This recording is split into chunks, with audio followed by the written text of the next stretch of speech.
Good evening, everyone. How are you today or tonight, depending on your time? It's evening for most of us here, I think. Now, I'm your host, Sound Engraver, the Monday Night Muse. I will say I'm only on StreamYard. For some reason, YouTube is not having me access or share my video, my live stream. So hopefully, you can hear me, you can hear my voice, you can see my face. So just checking on audio, visual too. If I sound okay, if I've got my mic, I think I've got my mic configured correctly. So anyone.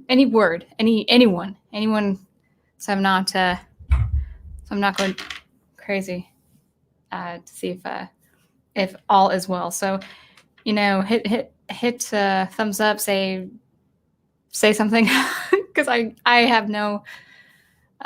Okay, good. Netters Network, because she volunteered, she gets to have the first comment up on the show. You sound great. You look great. Awesome. Good. I think I'll just stay in StreamYard. I think Big Al does that too, where he's not on YouTube. He's on StreamYard only. So if this works, and then I'll know for sure after I've recorded it to see if it's recorded. So sometimes YouTube does that, and I don't know why. But without further ado, this is going to be an impromptu tonight, just things that I have been thinking about, things that have been on my mind, primarily as a Christian artist, but really talking also to the fan base in general. And that is the speculation, it being just speculation, just rumors, of what might happen for Tolkien's work. Not the Lord of the Rings, but what Amazon plans to do, or what is rumored they're planning to do with the prequel, of the Second Age, that Second Age in that time of history in Middle Earth. And I think now it is a TV series, I understand it to be, but we'll talk about that. Depending on how the conversation goes between you and me, and what you ask and say on the chat, this conversation may lend itself to more faith-based topics. So you might hear me just talk about being a Christian and being a Christian artist, and also producing wholesome art that is not only objectively good in the standard of excellence, but also wholesome, that is honoring to a good and holy God. So if you're not comfortable with that, I do understand, but this is just going to be a pretty relaxed, casual conversation. But we'll talk about Tolkien first, and some ideas that I have for that. So let's welcome H. Boomer, and congrats to you and Troy again for another live stream. I've heard all of it except like the last 15 minutes before starting this live stream. So it's great. I wanted to say, I just want to I seem to have, feedback to give you. What I really do like about your stream is that you guys talk about what you care about, especially with things like concerning Star Trek and all those, beloved stories and franchises.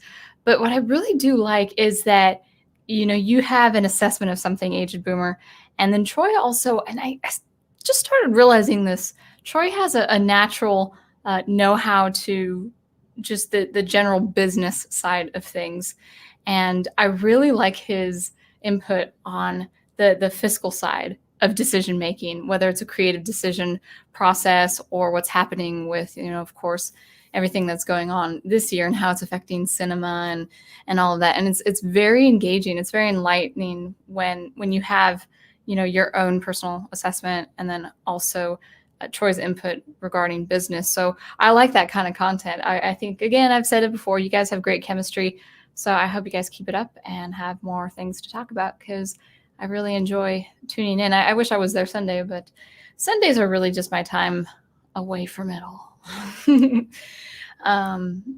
Yeah, good job on that stream, and yeah, keep it up. And Daniel Heron is second. And Knitters Network says 4th thumbs up and 3rd comment. And she gives me a hi, sweetie, with a heart. Yes, very, very, very nice. And Professor Geek says, I'm ready for a wholesome stream. I hope so. You never know what you're going to say when it's an impromptu. So, but I think it's okay. It's safe to say that I'll come from a place of grace, whatever the case may be. And Big Al wishes me a great stream tonight. And okay, Age Boomer, yeah, you're saying YouTube's good. And hearing your own voice can be jarring. I kept saying I a lot. Oh, I don't know if you're talking about your stream or if you're talking about the audio quality. Another thing I like about your stream, Aged Boomer, is you have a really good voice. You have a really good radio voice. You're very easy to listen to. So yeah, keep that up. That's just wonderful. So, all right, let's just kind of talk about these certain things. Now, I know that many of you are into certain YouTube platforms that really do expand. I mean, the impetus of their channels are things like stories and rumors and speculation on different things going on in development of things like the Star Trek episodes or CBS All Access, what we're hearing now with Amazon and Tolkien's work with the Second Age TV series. I will say that while I listen to different people at different times during the week, while I listen to you guys and your commentary, I'm not one to have this channel be something about speculation. This is a little bit more topical in that I want to present some ideas as a Christian artist. So I thought we're discussing, or at least speculating what might be in the works, or if it's not, it's at least a rumor. But even though it's a rumor, or many rumors, depending on the form, how it's taking place, how it's moving along on the Ethernet or internet. I know they're two different things. No matter what form or shape it's taking, a rumor is enough. It's enough for me to say regarding Tolkien that this is pretty important. And what is this? What are we talking about here? Well, that's the rumor that there could be obscene scenes in the Lord of the Rings TV series, like what maybe you have seen for Game of Thrones. I haven't seen Game of Thrones for reasons. I just don't care to watch nudity and violence for shows. It's just not my thing. It's not my cup of tea. I don't get into that decadence. I don't think, based on my own faith, it's honoring my practice, my walk with the Lord, and walking in Him and His Word. So I don't actually practice watching those things. Now, this is not to say I'm shunning anyone who does. If your conscience is saying it's fine, then it's against my conscience as a Christian to watch that stuff. So all that to say is I would say this is a very serious matter. If this rumor, even though this rumor is comparing something like nudity scenes, with something like in Game of Thrones with something like Tolkien. Tolkien is high fantasy.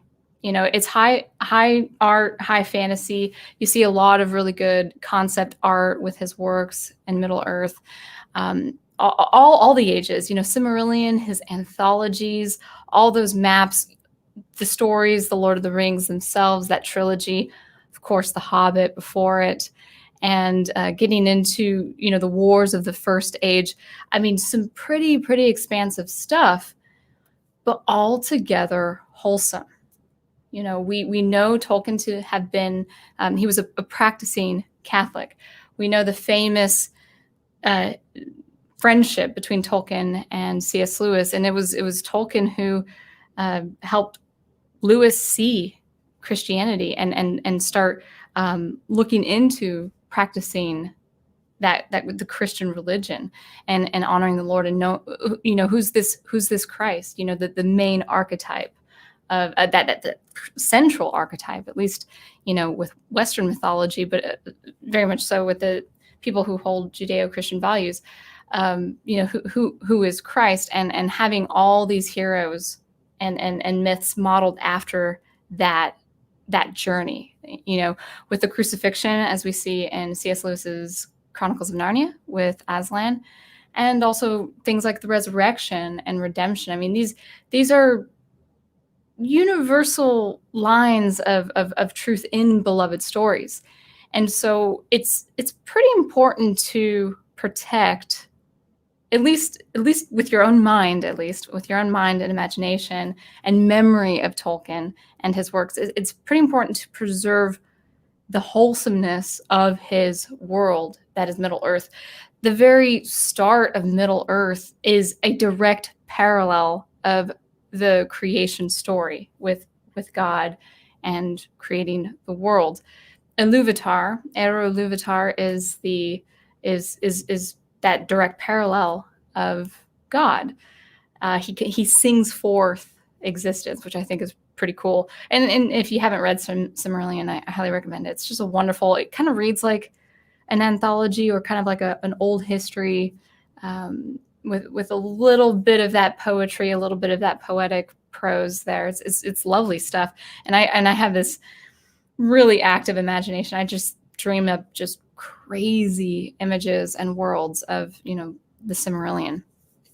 And so all this to say is it's so expansive and so cherished that at least by your own accounts, it's important to preserve this very wholesome, pretty much directly paralleled, to the creation story. This work of art. Tolkien.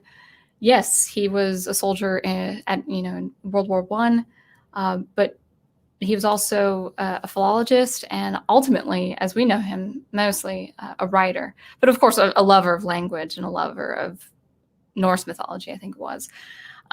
So it's very disconcerting to at least even have a rumor that we have floating around the internet that there are calls for like a coordinator to possibly choreograph some pretty intimate scenes that are not appropriate to Tolkien's world. That to say, I would like to say, I don't think that would happen.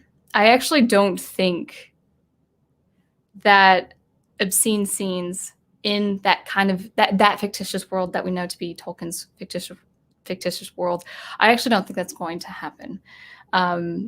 People might be worried because it's Amazon, it's a hegemon. I can understand the concern.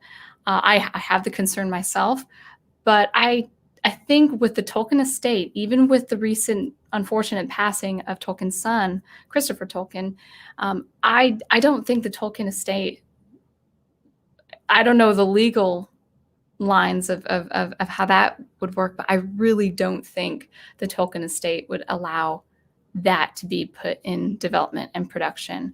I actually do believe they would, if they had any legal say, which I think they have. I don't know legal.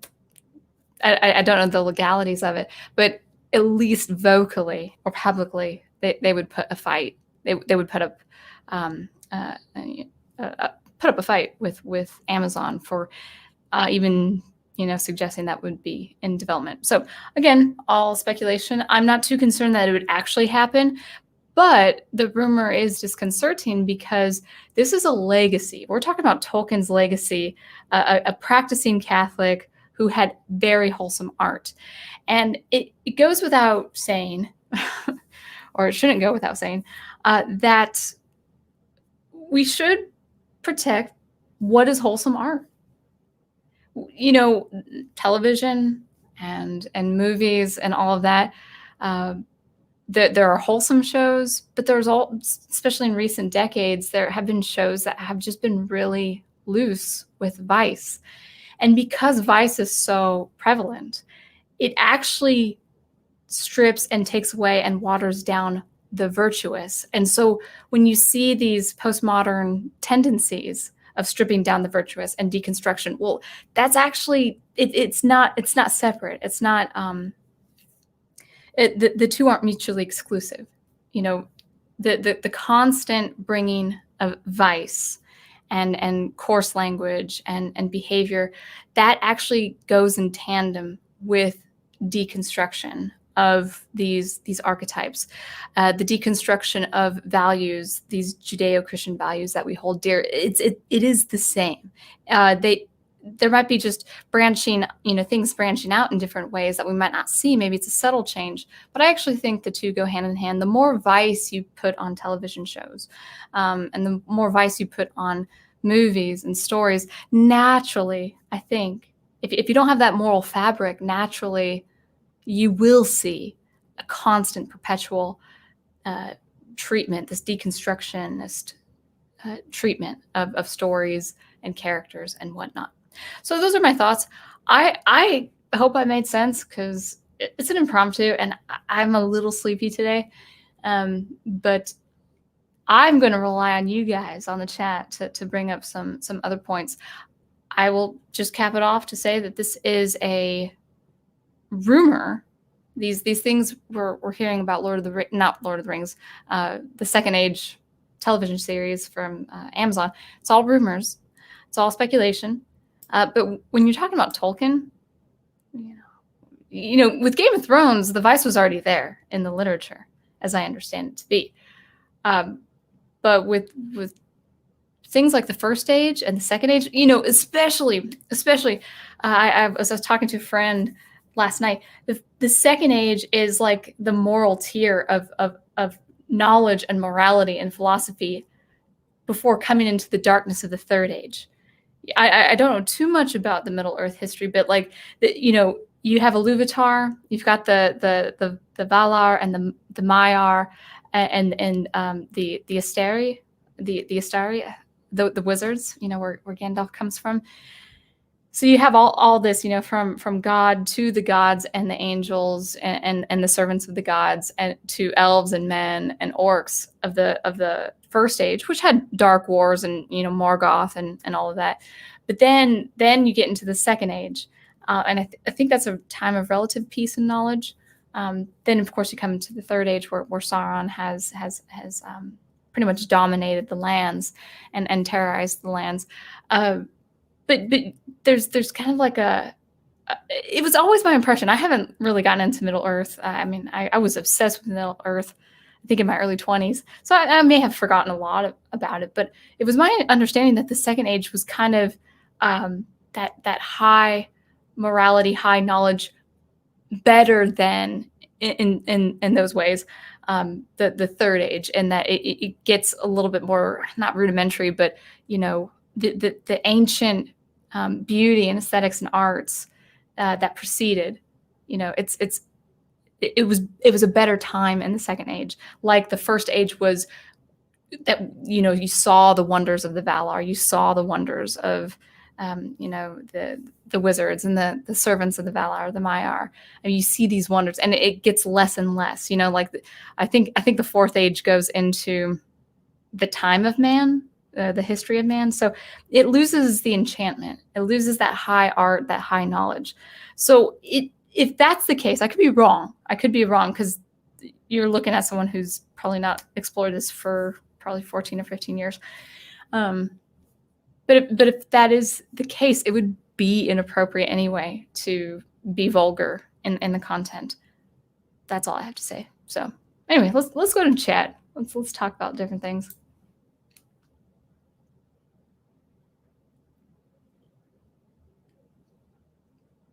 Wolf10 at it again with oh hey there, Sound Engraver. I appreciate that. Thank you.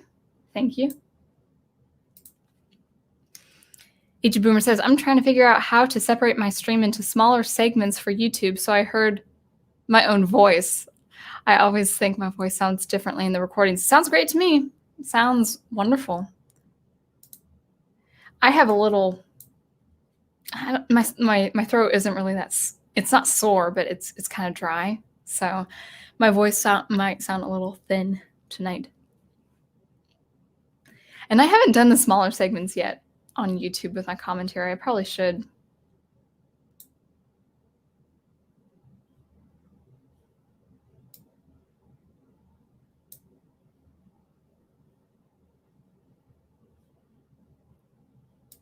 Waylon Smithers, or Smithers. I don't know how to pronounce your last name. Waylon, I'm just just going to call you Waylon.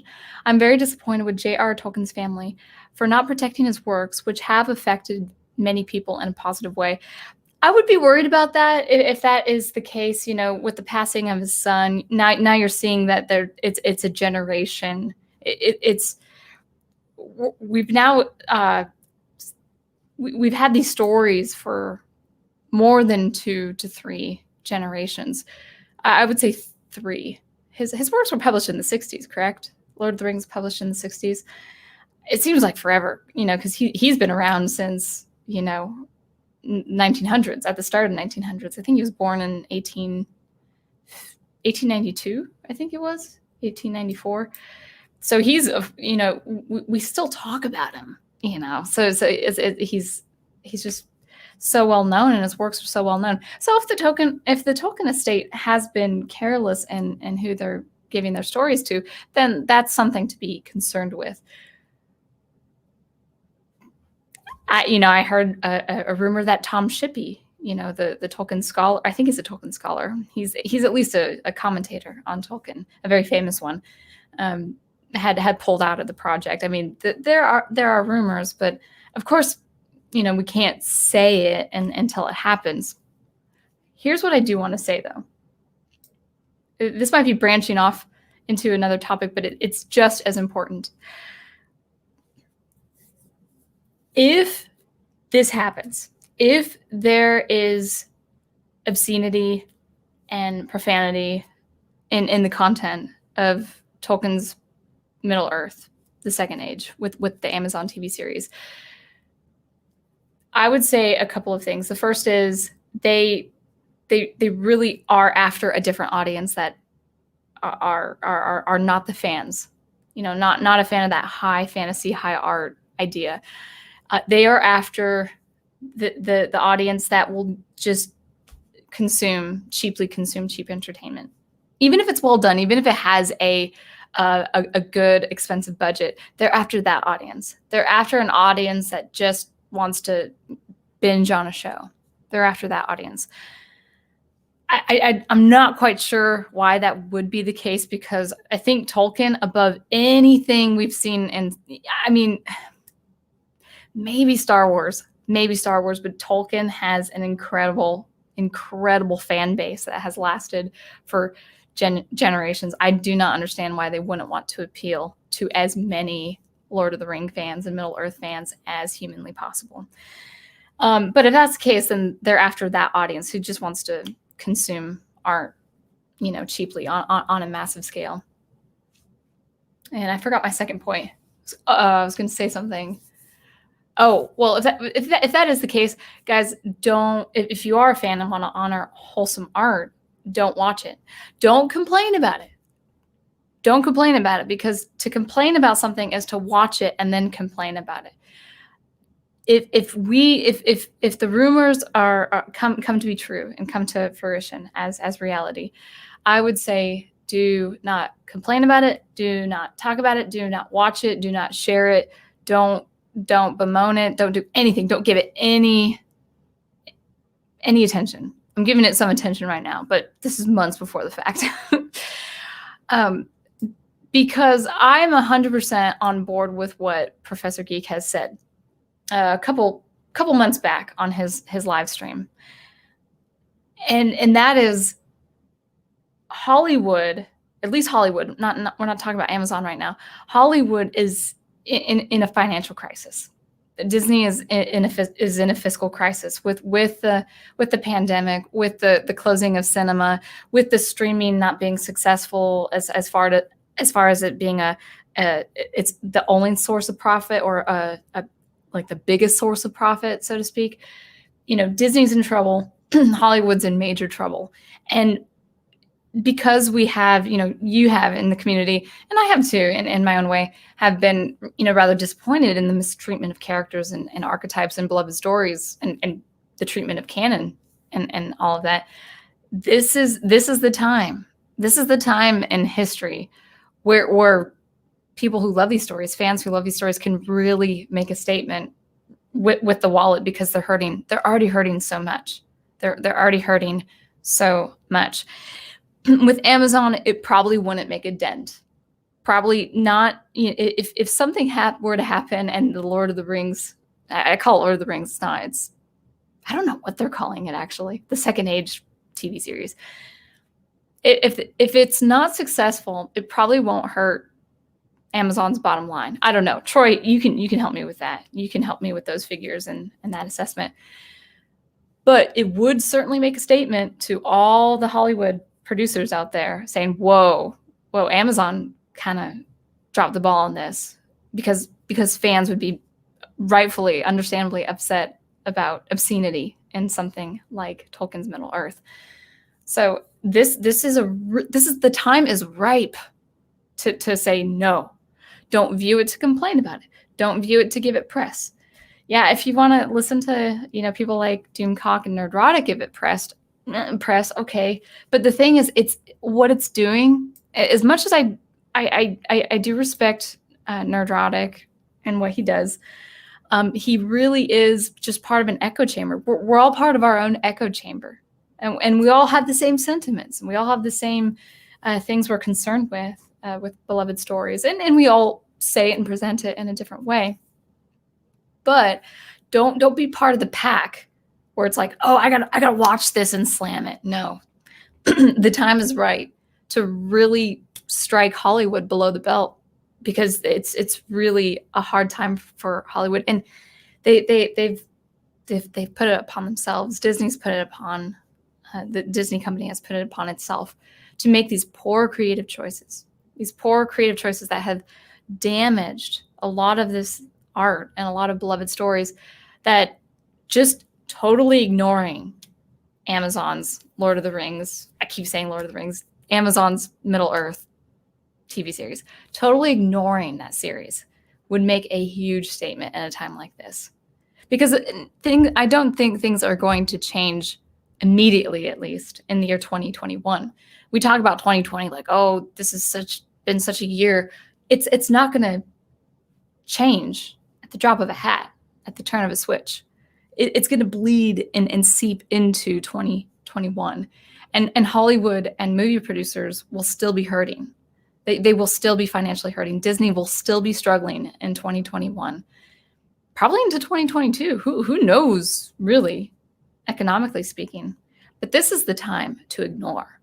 This is the time to get into old stuff. This is the time to buy Middle Earth stories from secondhand bookshops, This is the time to get back into the old art and honor what has come before. So even though I'm bringing it to your attention right now, I would say if the rumors are brought about into becoming reality, do not watch the TV series. Not for 1 second. Don't even click that play button, because it really would make a statement. Maybe not to Amazon. Maybe it wouldn't make a dent to them and their bottom line, but it would certainly make a statement. That would be a public statement to all the other writers and producers. So that's what I would say, is actually don't complain about it. Don't give it press. Don't watch it. And for people who do watch it and do complain, well, I would have to say you might not have my sympathy there, because you just gave them attention. You just gave them that click that they needed. And so I'm warning you in advance.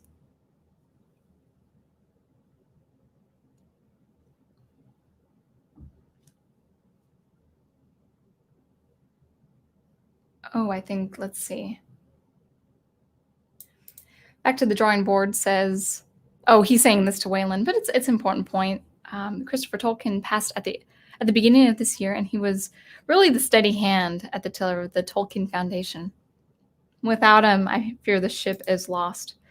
He really did honor his father's work, from what I could see. I read The Children of Hurin, and that was written by his son, Christopher.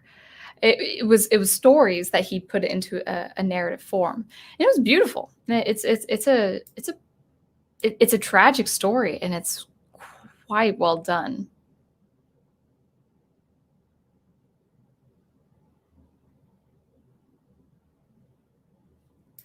Wolf 10 Media says, you have quite the constitution. Why, thank you. Impromptu stream and weary, but still maintaining your lecture momentum. The Wolf is impressed. Well, I hope so. Because right now, at this very point, I don't make sense in my head. It's like the things I'm thinking about, I was like, is it coming out right? But I mean, I've always been, a performer or teacher, so I guess I think along those lines anyway. It's like, am I getting that point across? So we'll see.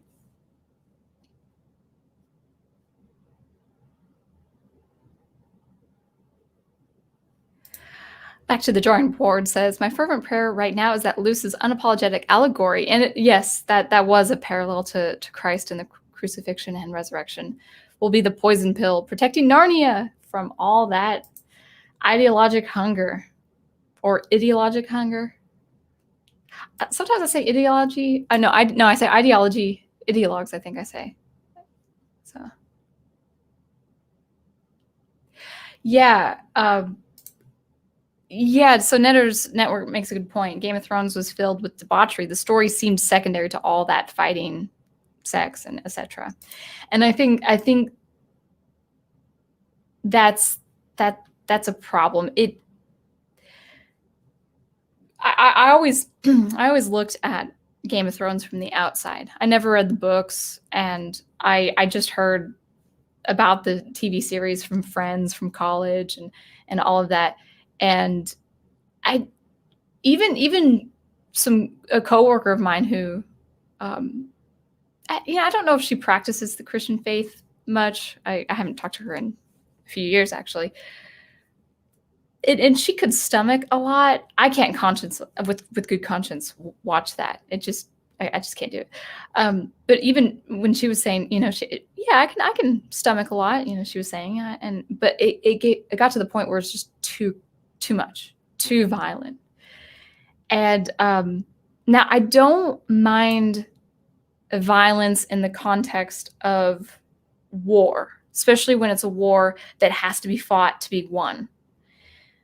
It's when it's too much, when it becomes mindless, and you can see cinematically it becomes mindless, and then there's no hope, or there's no ray of hope, and people are just full of narcissism and pride and they're power hungry. No, I just that's not a war to be won. That's a heart to be won, a whole slew of hearts to be won. I don't care for. I don't care for. No, I'm not saying this is Game of Thrones because I don't know what happens in any of it, but I want, if there is war involved in the story, and if there's evil involved in the story, I still want it to be wholesome, that it has that message of hope and goodness and virtue, at least with some of the characters. You can't have all the characters. You can't have like a good guy side and a bad guy side, and all the people of the good guy side are just, mindless and uncaring and hopeless and stuff like that. That you cease to demonstrate virtuousness or virtue when the lines are blurred like that.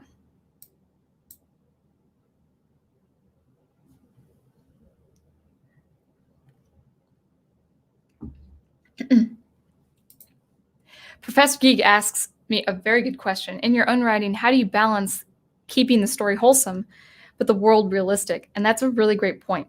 So as a Christian writer, I will say this. As a Christian writer, I started writing like since my 20s. Actually before then, but really started getting serious. Well, really started getting serious about 8 years ago. So when I first started writing about 8 years ago, my speculative science fiction story has the events happen in our world, in the United States, in ballparking the year 2030, 2035. So you can imagine the language is going to be the same. You can imagine the vernacular spoken in the States, spoken in a region of a state. The idioms we use could be pretty similar to now, because we're coming on 2021. So if I keep it set in the year 2030 or 2035, the language is going to be very close. Well, what does that mean? Well, because there's swearing in our world, it's understandable to see swearing in that dialogue in between characters that are pretty close to your history, pretty close to your time in human history, pretty close to, well, if they're speaking English and all of that. So when I first started writing as a Christian who never swears, I can't swear with a good conscience. I know some Christians can swear. With me, it had never been part of my good conscience to swear, so I don't. In fact, the times that I have sworn, I've been in either a terrible state of anger or a terrible state of terror, and that's not of the Spirit anyway. So for me, swearing I can't do with good conscience. It's just not who I am practicing my faith. But I thought, okay, well, I don't want to sound like me. Even as a Christian writer, I don't want to sound like me with my characters, with my dialogue. So back in my early 20s, I was thinking, okay, I'm going to throw in some swear words because I don't swear myself. It's not going to sound like me. These characters are going to sound really different from me. That'll be fine. Well, the problem with that was the more I was working in the draft and peppering the dialogue with these different swear words, I was always wrestling inside. I was always thinking, I just don't feel right putting these swear words here. And then I would just leave it in and then come back to it. And then every time I came back to it and to revise it or to shape it and to improve it, I would see a swear word and I'm thinking, that's so impactful. I can imagine a character in such a situation say that swear word. I can. It's impactful. It kind of punches you in the gut.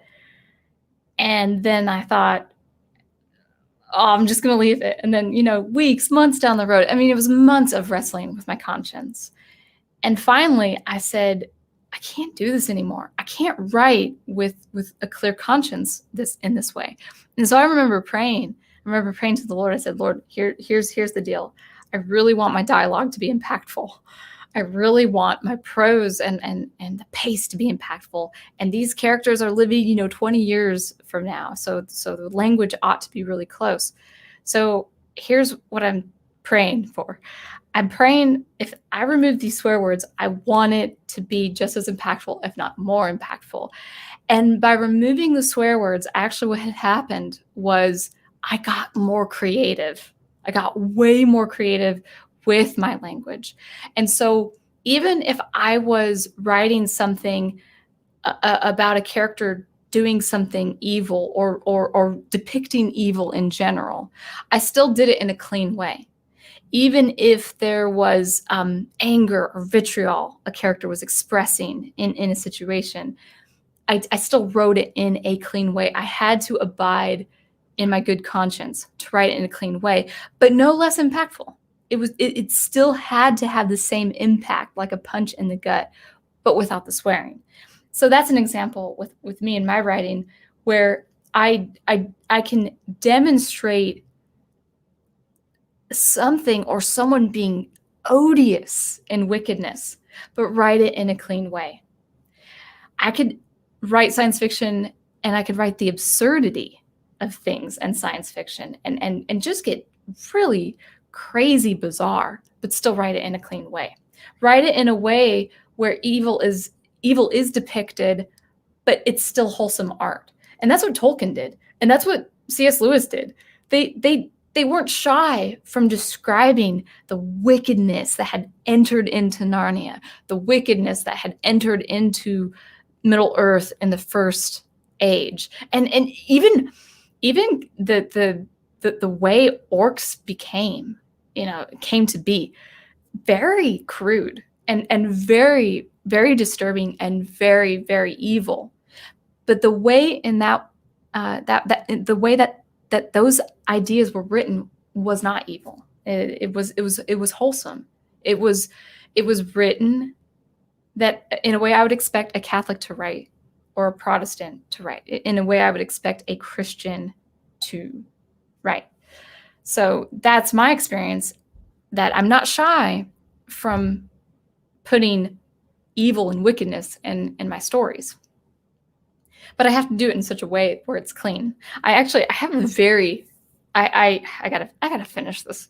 I keep saying I gotta finish this, and I have to finish this. But I do have a novella size thriller. It's not a psychological thriller. It is a sci-fi thriller, and it's very tense, and it deals with a very dark elemental villain. Very, very dark individual.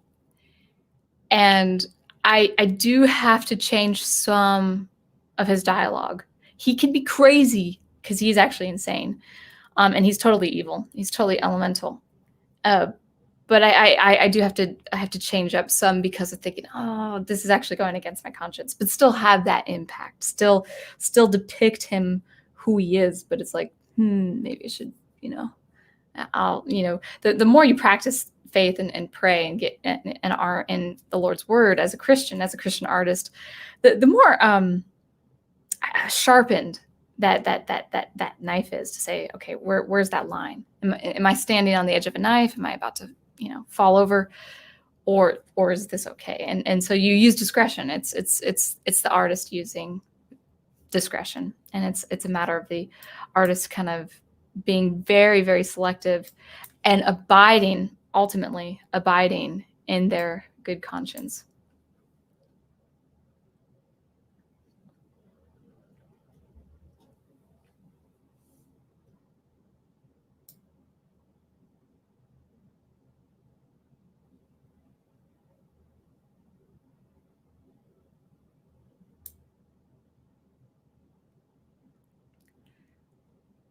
Wolften says, they are after people who pretend to be into high fantasy, i.e.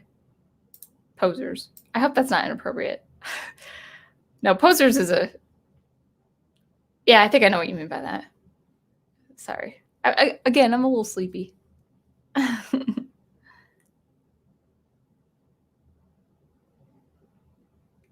Wolf10 says, also, I know you told me to keep it clean in my Wolf Commander Rambles last stream. I tried, though I did catch myself. Tomorrow's episode will definitely be clean. I appreciate that. I'm not saying something kind of slips out every once in a while.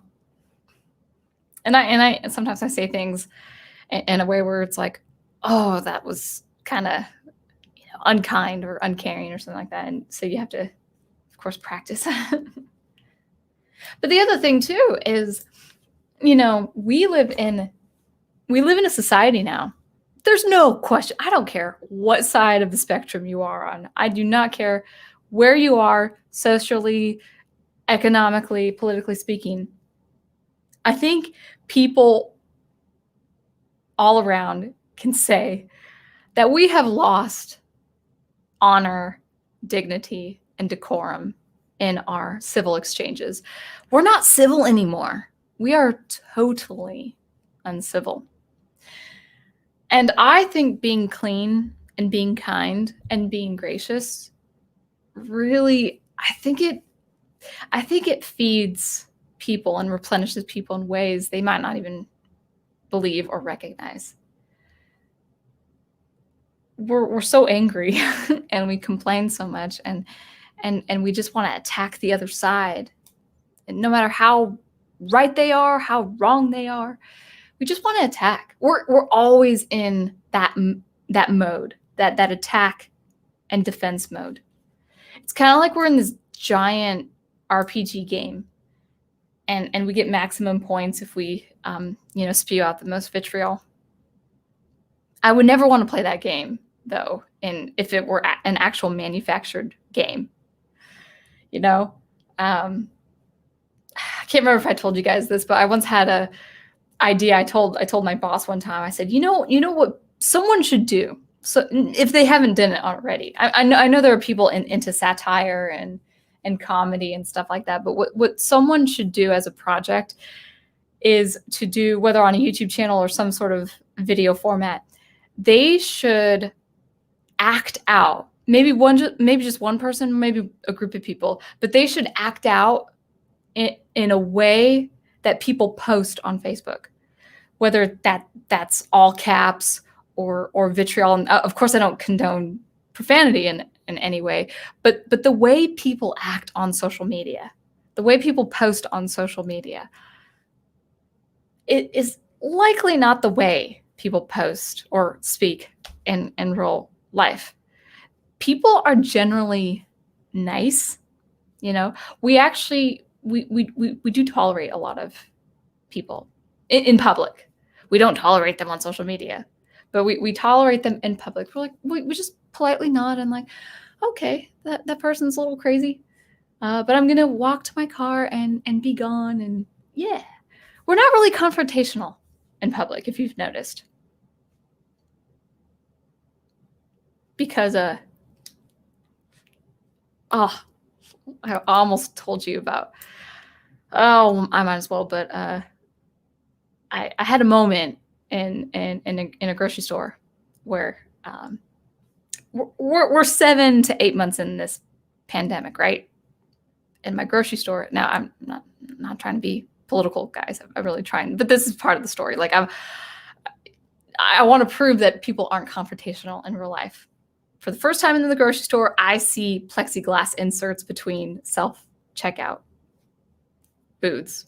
That didn't happen until last week. So we're getting into 8 months in of this thing, right? So it wouldn't have been too big of a deal if I was already used to it, even though I wouldn't prefer it. But the fact that it actually happened, what does that tell me? People are pushing the boundaries. People are pushing the line. They're pushing the line forward. It's like Bugs Bunny drawing the line in the stand and in the sand, and then Yosemite Sam stepping forward, and then Bugs Bunny draws it and keeps drawing lines in the sand until Yosemite Sam falls off a cliff. That's us. I think that's going to be us if we're not careful. So that was drawing. That was erasing the first line and drawing a second line in the sand for me. And so I set my groceries down and I just put it in my pocket, and no one approached me.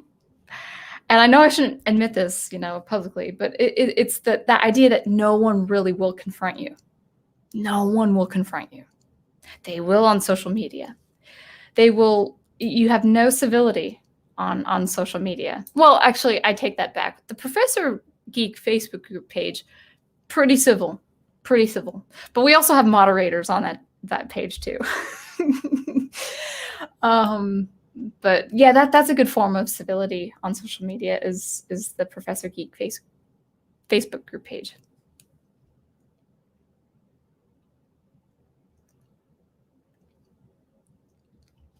All right, so that's as political as I will ever go, guys, on this channel. Ever.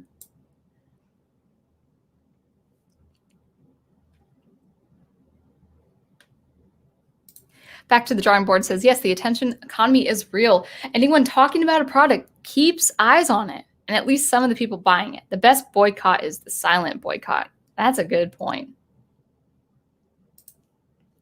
Troy Pacelli says, I don't have as much insight with Amazon as Disney, but I suspect they are better positioned financially, as you suspect, because they are so well diversified. That's the thing.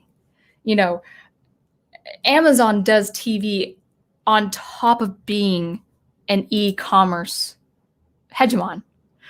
So they can afford this kind of failure, even if this project is millions of dollars. Isn't it like $1 billion? I thought there was an actual figure for the budget, but this is a pretty high budget project. But even so, even if it turned out to be a flop, it might not affect them because, as you say, they're so well diversified. But it would be such a statement for people who do have the profit on these franchises. Star Wars could never make that mistake. Star Wars can never make that mistake. They were crossing a couple lines, with Solo and with Lando Calrissian, having those tendencies, say, oh yeah, he's that. No, don't cross that. Don't call it don't call it, oh, this is just a kid's show or just a kid's film, and then use that kind of language and use that kind of idea. But the thing is, Disney cannot afford such a move. Let's say Disney acquired Tolkien, the Tolkien estate and the licensing and all of that. Disney would be in no position to try that move. But I am kind of curious if Amazon would really risk that. I wonder if they'll experiment with that. Because of the success that was the Game of Thrones. I'm not talking about the creative success, because I know there were a lot of people, because I never watched it myself. I know that Game of Thrones had a real bad falling away and backlash with the last couple of seasons, especially the last season. But before, up until that point, it was so widely popular. Like, we had never seen such a success with a television show. Maybe Amazon's seeing that for Tolkien's Middle-earth. I don't know. But Amazon can afford that slip if they do that. Someone like Disney or someone in Hollywood could not afford to do that.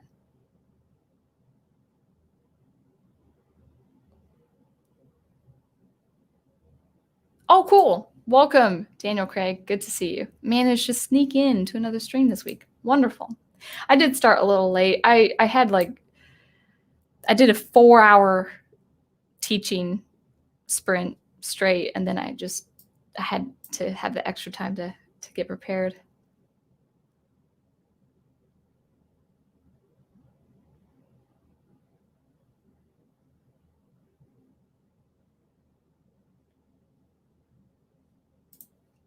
Jedi Masters Utopia says, I don't swear much myself, but I defiantly draw the line at taking the Lord's name in vain. I don't spend time judging other Christians who do. I think taking the Lord's name is very serious, and I would commend talking to other Christians and other believers about not taking the Lord's name in vain. Why? I mean, so this is just from Christian to Christian. For anyone who doesn't share my faith, I don't. It's fine that this might sound a little ambiguous. I've been talking to the Catholic Bible Geek, Mr. Catholic Bible Geek. We might have some discussions on some streams coming up, because I have a huge concern. I have a huge concern for the Protestant side of the Christian faith, and one of those concerns is, well, I don't judge Christians. I don't judge other Christians who do this. Talking to people about a sin, such as taking the Lord's name in vain, and in a light way, anything that's not within reverence, a holy reverence of the Lord's name, is in effect taking his name in vain. That's a very serious thing. When you're talking about the Lord and God, that's a huge, very, very serious thing among believers, among brethren. And because it's so serious, it really is important to address the issue. Christians of late, especially in the last, I'm sure it's been around for decades, but I've been more forward and focused on it just in recent years. Christians have a gross hesitancy of saying, well, I can't say that because it's judging. Sparing a brother or sister in Christ from sinning or helping them overcome a sin is the best thing you could do for them, because we have eternity before us. And the last thing I would want for one of my brothers or sisters is to face, it's not the judgment ultimately of condemnation of their soul. It's not that, but they will be held accountable for different things. And no Christian is perfect, but that doesn't mean just because that Christian isn't perfect doesn't mean they can't call out a sin and help their brother and sister in need of overcoming that sin. It's very, very, very important for Christians to understand that, no, you're not, in a place of wrongful judgment is a place of pride, is a place of malice and hypocrisy. But in a place of love, where you say, no, this is a very serious thing. I want to help you with. I want to pray this with you. I want to see if we can overcome this together. You know, in the witnessing of angels, or however it's described scripturally. No. It's okay to talk about what the sin is, confess the sin, and then work through that sin. And ultimately, the goal is to overcome that sin.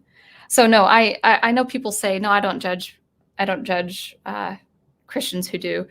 No, I would say if the Christian was acting against his or her conscience, that's a telltale sign that something is up, that something needs to be addressed and overcome.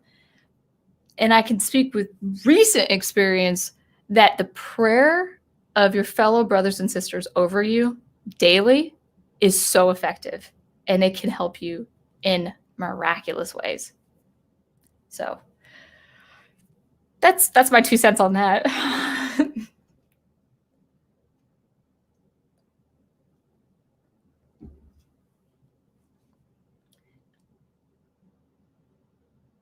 Oh, sorry, Aged Boomer.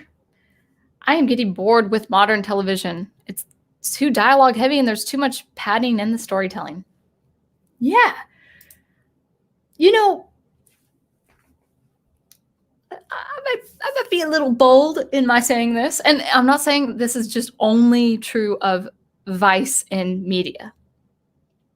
But I will use Vice as an example because we're talking about Tolkien. Vice in media does not make you creative. It doesn't make you edgy. You know, the idea of vulgar language and vulgar scenes, it doesn't make you creative. It doesn't make you original. The idea is to be original and be creative. Now, I've talked about censorship in art before. So it is ultimately, legally speaking, as an American who honors the practice of freedom of speech and expression, especially as a Christian artist, you know, as I don't have to support or condone a piece of art that goes against my faith, but you know, in the way of if you are original in your storytelling, the way you pad it with Vice, you know, it is up to you as an artist. As a Christian artist, I would talk to you. I would pray for you and pray with you, and we could talk about it. But all that to say is, Vice alone, being vulgar or edgy alone, being cutting edge alone, or as they say, as the hipsters say these days, bleeding edge. If you've not seen that, I hope you haven't seen it. I hope it's gone, because that was a term for a while in the Seattle articles that I came across. You know, I forgot what I was going to say, but Vice alone and being being on the bleeding edge side or the cutting edge side of deconstruction and pulling things apart, that's the opposite of creativity. You have to be creative, and everything else will fall into place. And I think we have become desensitized to the point where it's like, I mean, Troy or Aged Boomer, you would know this. Isn't it a recent thing that Star Trek has dropped the F-bomb? Now, most people really don't mind hearing that word. I mean, I don't care for it myself, but I think the problem was with, I think it was introduced in Picard or something. The problem is it hadn't been introduced before, and that's what makes people upset. So no, you're not being edgy by, dropping a new word that hasn't been. You're not upsetting people because of that word specifically. You're upsetting people because it hadn't been introduced. It hadn't been introduced in the stories before. Now with Star Trek in particular, that's really, really strange. I actually don't get why so many sci-fi writers, whether they're for television shows or authors, I don't really get why they use swear words to begin with. Because that's our vernacular. That's our dialogue. That's the dialogue of living here on Earth in the 21st century, in the 20th century. Those words are used in this time of human history on this planet. It doesn't make sense for someone to say the F word in a galaxy far, far away, whether the distant past or the distant future. It doesn't make sense. So it especially doesn't make sense from what I can see of Star Trek if they haven't used that kind of word anyway. It doesn't make sense because of the world. Although I thought Picard maybe, is Picard on Earth? I don't know. But whatever the case may be, if you're gonna write like let's say with Star Wars, in the EU, there was a specific word for our swear words, and it makes sense, and it looks silly to our eyes, but in that world, that would have been a vulgar, swear word that the bounty hunters would use, or thieves would use and stuff like that, or people in kind of that underworld would use. So it makes sense, even though it looks kind of funny in our eyes, that's the language for that world. So it makes sense for them to use that in that context. I feel like I'm going on so many rants.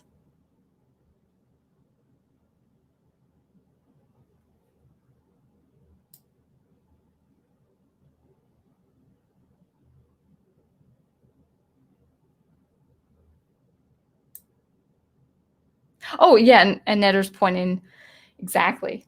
Yeah, Netter's pointing out the differences. I actually and yeah, you make a good point too that I can actually substitute the words. I could see where authors would do that, Christian or otherwise. I could see where they would do that. I don't feel the need to, actually. What I tend to do with my science fiction writing in a world that is in a different galaxy, in a different timeline completely, what I tend to do is just use language that we will pretty much use until the ending of this world. Meaning how I'm speaking now. How I'm speaking now to you probably most likely will be the way an English-speaking person would speak in the time to come. Maybe, maybe Old English to Middle English to now our speaking American English, for instance. Sure, yeah, there's a progression. There's an evolution of that, of course. But actual words that are used now that weren't used in the distant past, or words that we have now that will not be used in 20 years from now. I actually don't find, I don't have the need to actually use make up a word for that. Some people do. Some writers do, and that's a good idea. That's definitely a good idea. For something like science fiction or even fantasy, where it's not on Earth, where it's not, at least in this time, maybe it's on Earth 5,000 years from now or something. Yeah, substituting the word is a good strategy. So thank you, Netter, for pointing that out.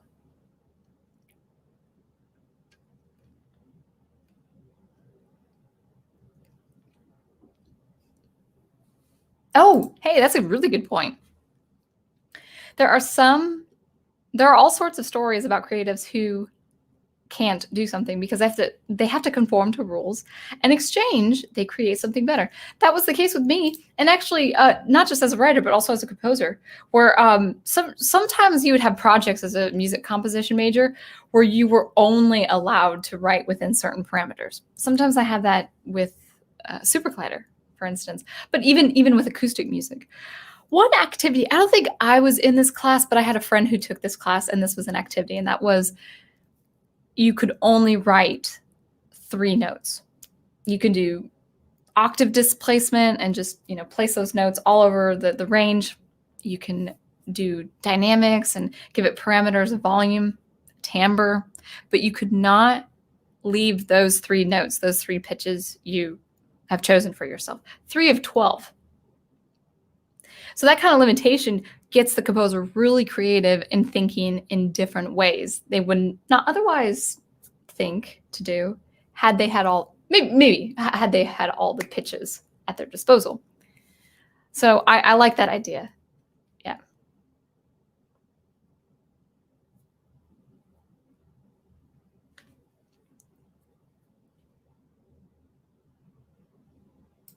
I do like Shadiversity. The YouTuber Shadiversity did a video on swearing and how to simulate it well a week or two ago. It's worth looking at. I would check it out. I can't swear with my good conscience, and I won't do anything against my conscience. Now, it's not to say I'm so in tune with my conscience that I know what to do and know what not to do. But no, actually, the more you practice something, the more you practice daily something virtuous, like for me as a Christian studying scriptures, the more your conscience actually, the sharper you are, the more aware you are to follow certain things and guidelines and laws, laws legally, of course, or moral laws. And so, so while I'll definitely check out that video just because I like his channel anyway. It'd be interesting what he would say about that. But for me, I just can't do it with good conscience.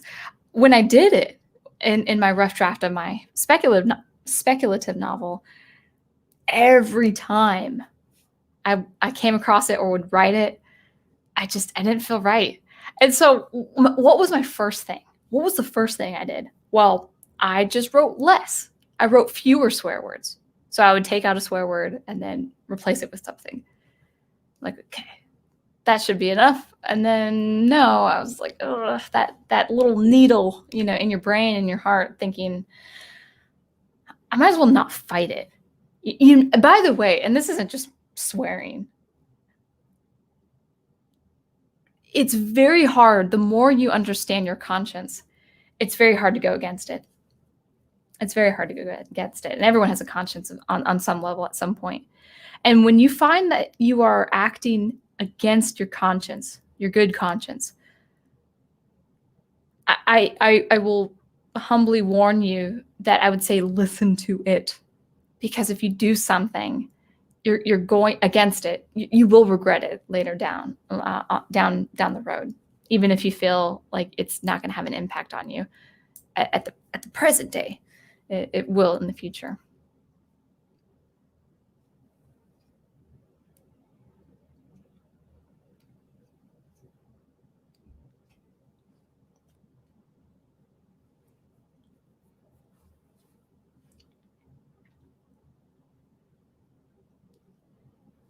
Wolf 10 says, swearing for me was a product from my environment, as I was raised around it. Glad I moved from the hood. I've become a more modeled citizen and trying to swear less. And ironclad standards, why does that ring a bell? Ironclad standards.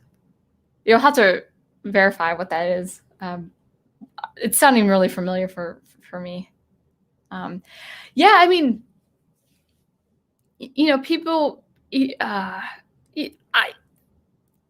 be honest, I came from a very strict a family where profanity was totally not allowed.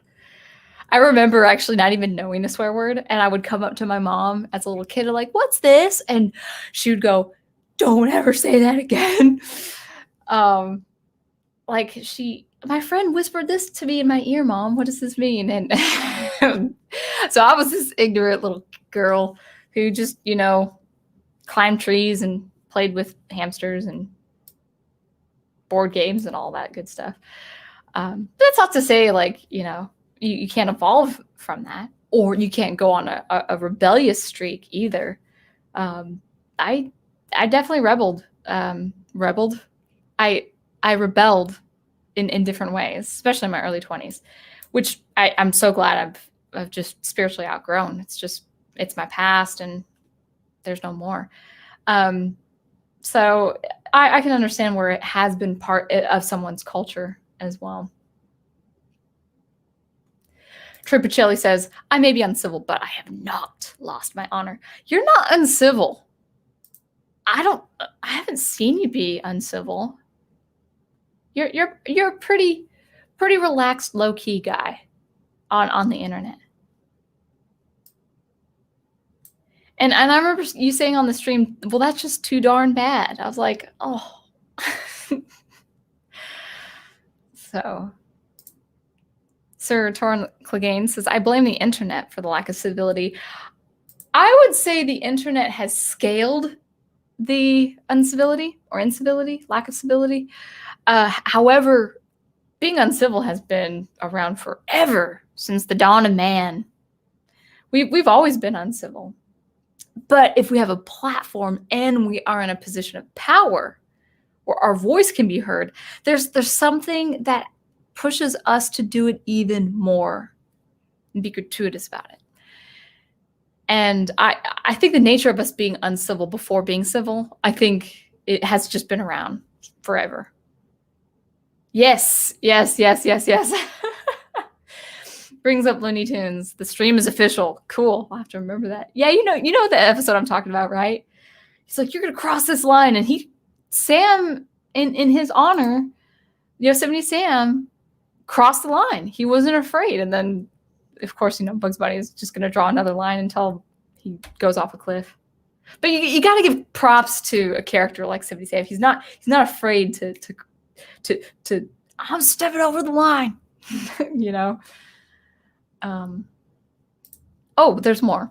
If you aren't walking around believing someone will punch you in the mouth for saying the wrong thing, you start giving lip to the people you shouldn't be doing it to.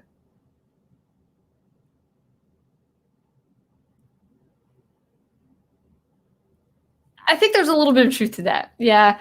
I think I knew this one girl who was in person the sweetest person imaginable. She brought cookies.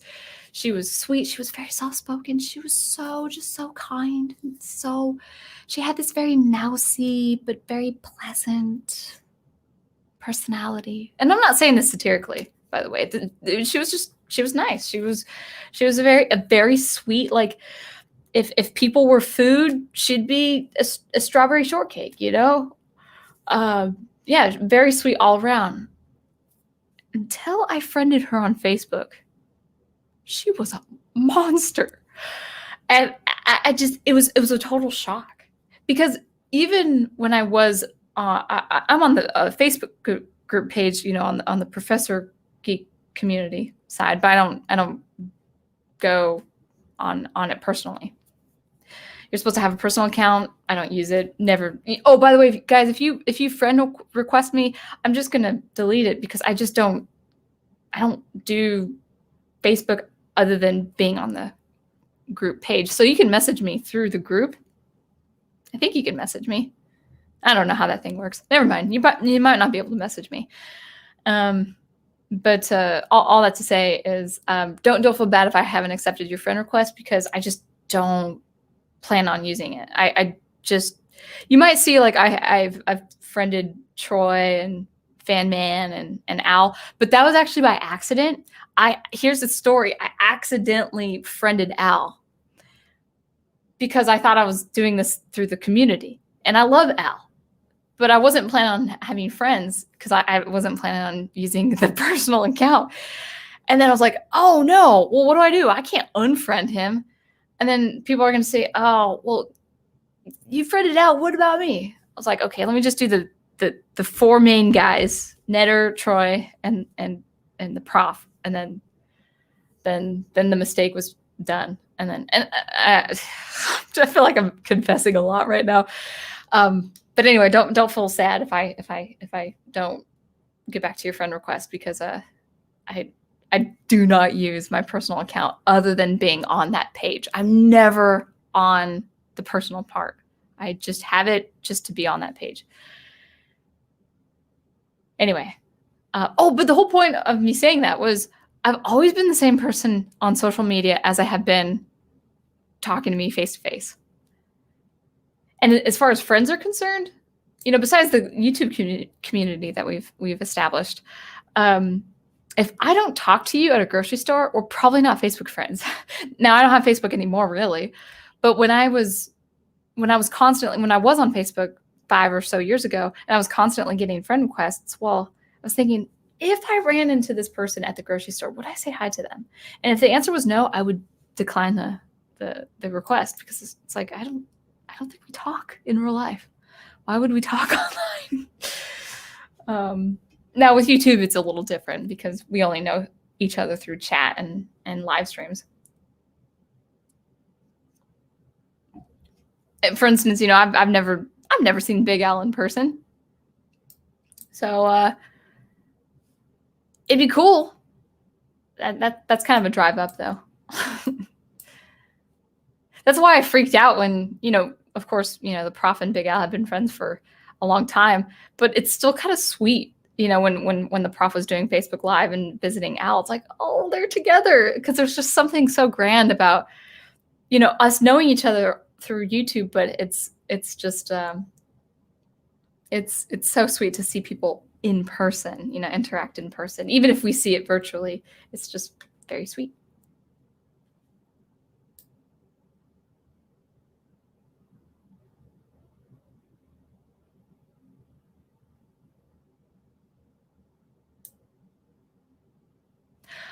Oh, good to know. Daniel Craig points out Amazon Studios is actually a separate entity from the Amazon, the storefront, even if they are seamlessly merged via the website. So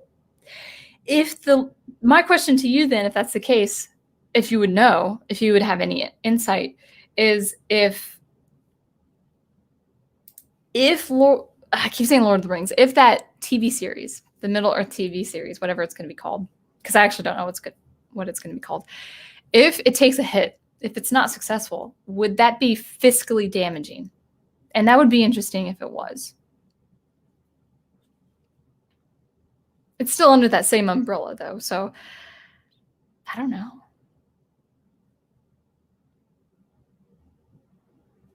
Oh, yeah, that's a good point, Trey. You say, what you mean is Star Wars could never make that mistake again.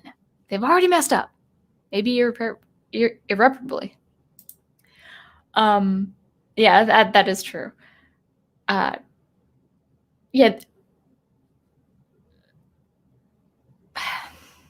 I almost don't even want to bring it up and even entertain the idea online, but if Star Wars has,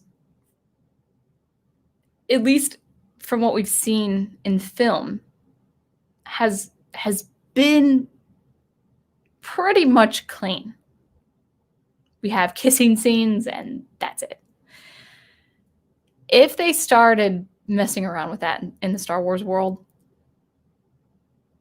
that's I don't know how they would recover from that.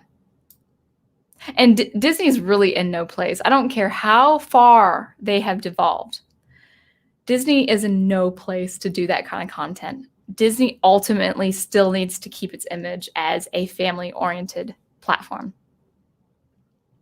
I know they just acquired 20th Century Fox, but still, they need to still maintain that image for as long as possible. Because if they don't, it's going to milk. They're going to milk so many cows to death, and it's going to be done. If you don't have the families on board, Disney's toast. Disney's in trouble.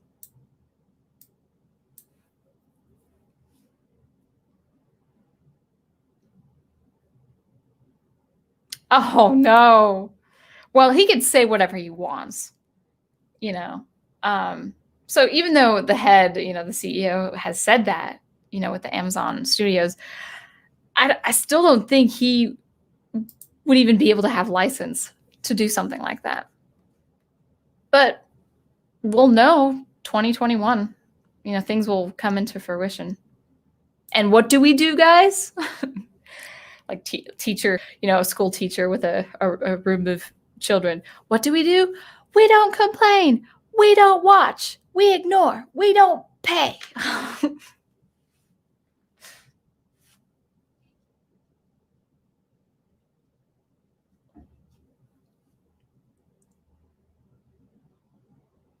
Back to the drawing board says, Protestants don't judge other Christians. Where can I find these Protestants? No, I'm talking about dealing with sin.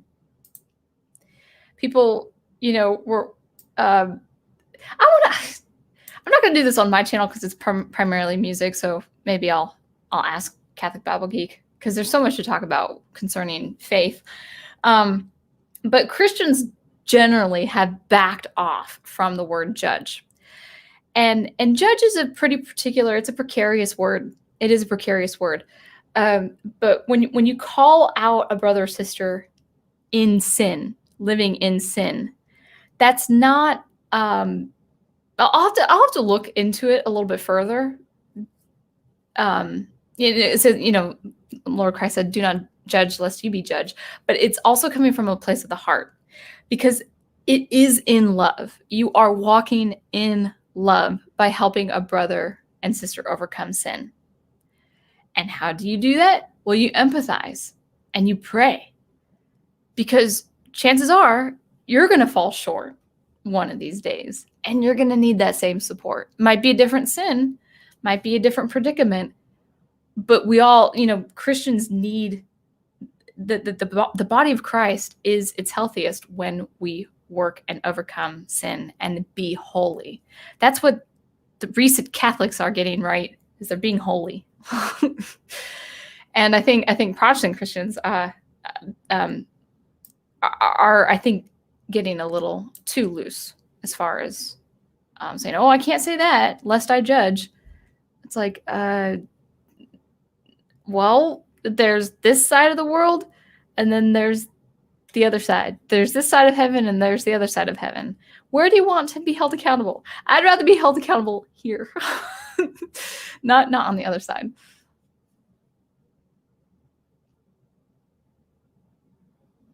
Oh yeah, Netter, you say it. I've always maintained that I don't want to hear anyone take the Lord's name in vain. There's a couple of guys here that I've had to tell them to watch their language. Yeah. And oh, Netter, when you do that, it stirs the inspiration in me to do that as well. It's important, I saw a commentary, and he was really funny, and he was there. It was like 18 minutes in. His 24-minute episode was 18 minutes in, and he was so vulgar about taking the Lord's name in vain. And it was out of the blue, because he didn't, up until that point, he didn't swear. His language was completely clean. And I felt so sad, because I really enjoyed his content, and my conscience just like did this real red flag. I was like, darn it, I'm sorry I can't support you. I got to pull out now. But you had 18 minutes of watch time.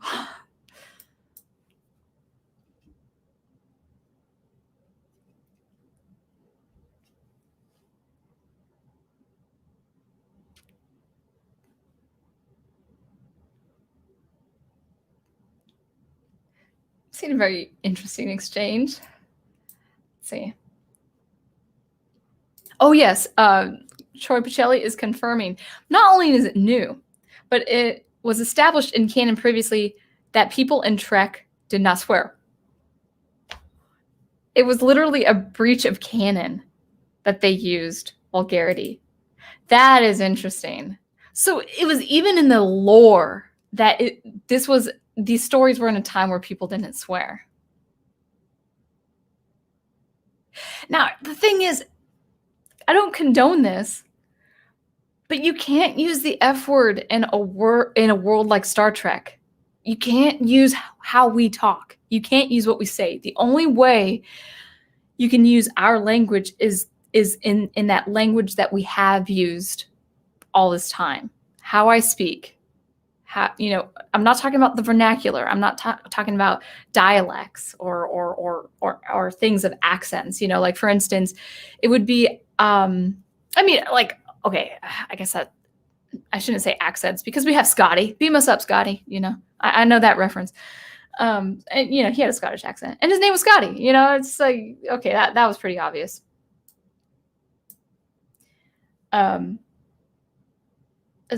Accents was a bad example. For instance, we have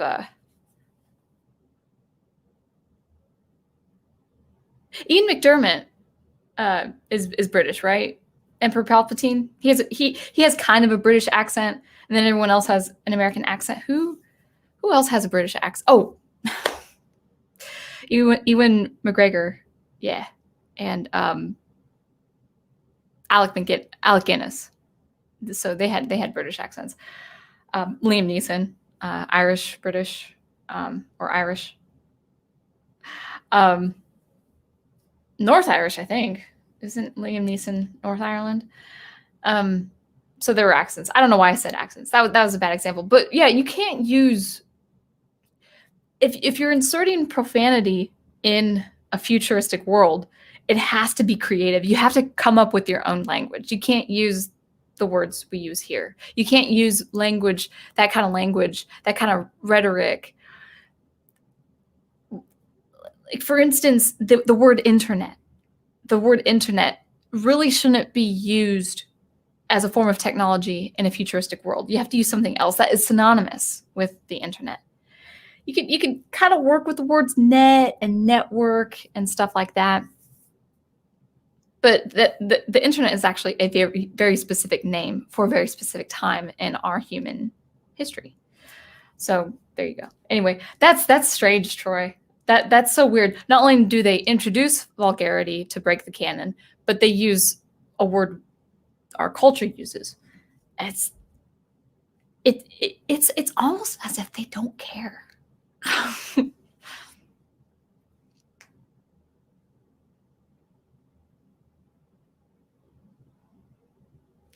So Daniel points out that they are dropping cuss words into Star Trek left and right now. Though to be fair, they introduced the S word via data in Star Trek Generations back in the 90s. That could have been a common mistake, or not a common mistake, an honest mistake, I meant to say. But yeah, writers of science fiction do have to be careful. So Asimov, in his Foundation trilogy, if someone were to exclaim something, they would say "great space," or I think he also used "oh my stars." I've heard the expression "oh my stars" being used, but his politicians, if they were in angst or shocked, they would say "great space," So that was part of his language, part of his world. That no, it doesn't sound like anything to you and me, and it's not supposed to, because we don't use that expression in our world. So being creative like that.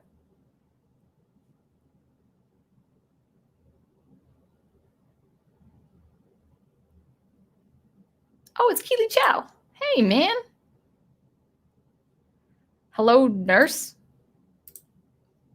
I feel like that's like a Western reference.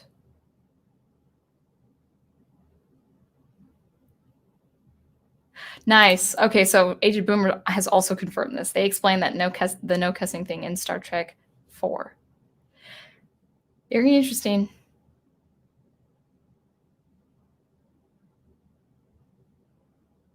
Yeah, expressions. Yeah, exactly. Yeah, and Jedi Nender's Network pointed that out as well for Battlestar Galactica. Yeah.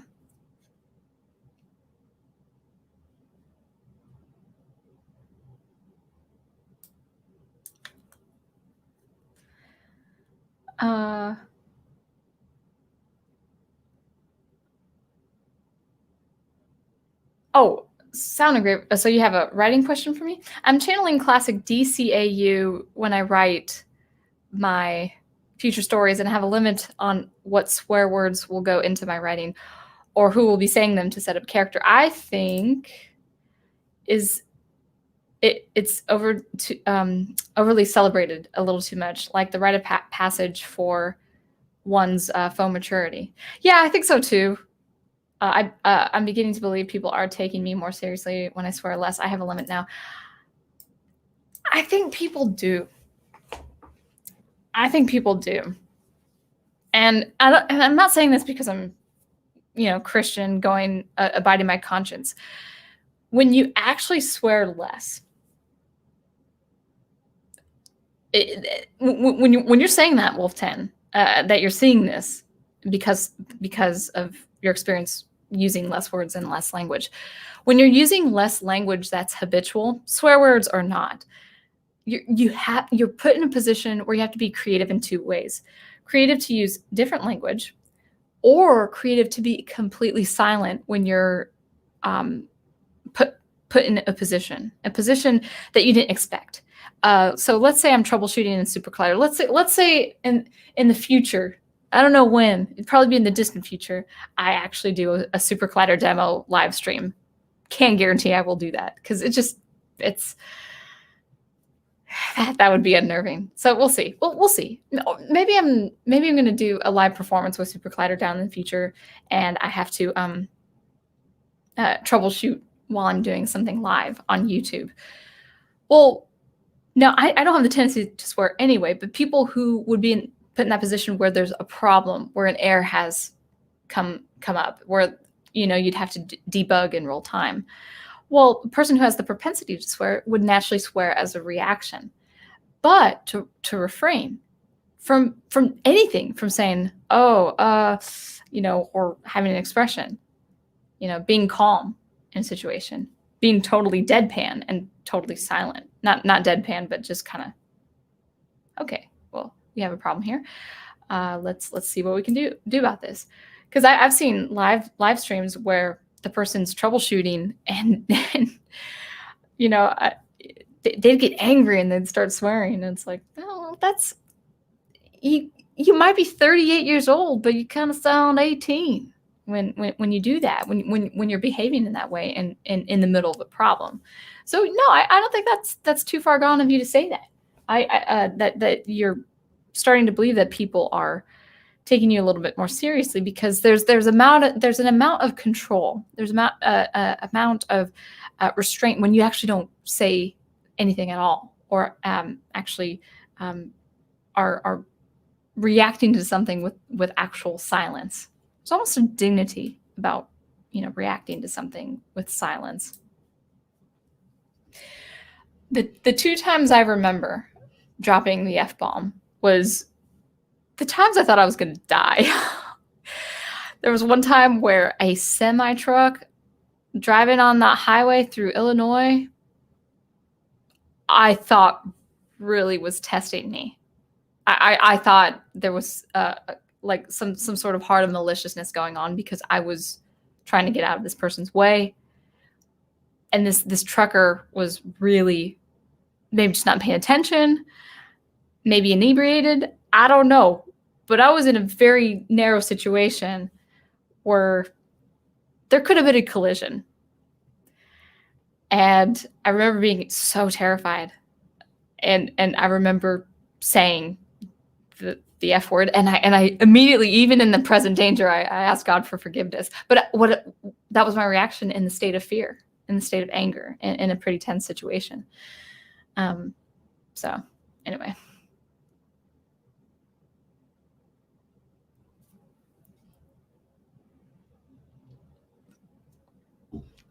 Actually, in this case, Melissa, I'm not talking about censorship because I'm not demanding people stop swearing.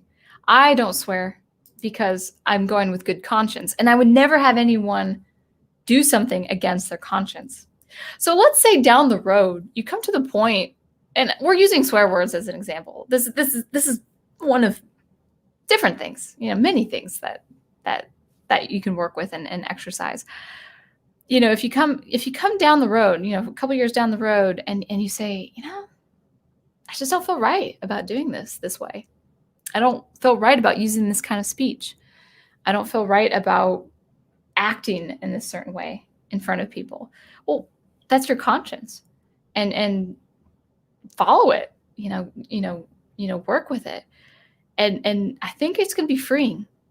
And it's not censoring. And people might use the phrase self-censorship. I don't agree with that. Self-censorship, because censorship is an act against the will of someone. You're not acting against your own will. You're actually working with a will, your goodwill for something, and you're working with your conscience. So I think self-censorship is unless it's a person who has a sailor's mouth and they're at a convention and they're told to keep it clean. Okay, that's the act of doing that self-censorship. But the act of doing it out of obligation to appease a crowd, no, I'm not talking about that. I'm only doing it for my good conscience. I don't know why my good conscience, I pointed to my head, but it's here and here.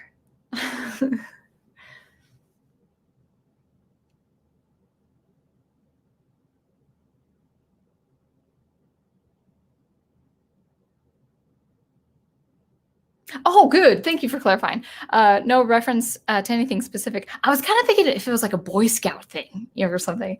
What I mean in Ironclad is I stand for something and sticking to what I believe in and not budging unless necessary. Yeah, really sticking to what you believe in until you might realize, and I experienced this as a practicing Christian, like, oh, I shouldn't have done that. But that's actually just learning who you are as you get older too. But as far as principles, yeah, usually principles are there to stay.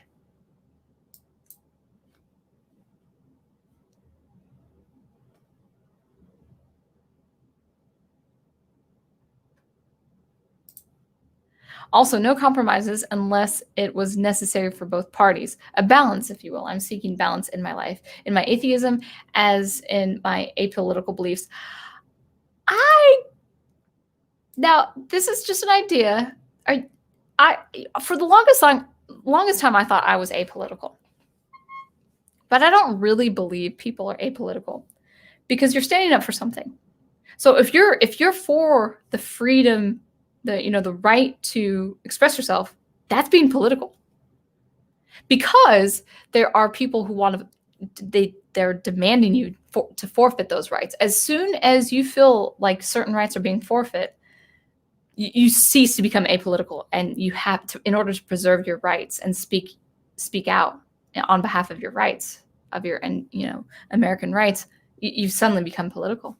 That's not a bad thing. It's kind of like the word judge for Christians. The word political is kind of a taboo word too. No, if you have principles and people want to take those away from you with force, oh no. There's no time to be apolitical.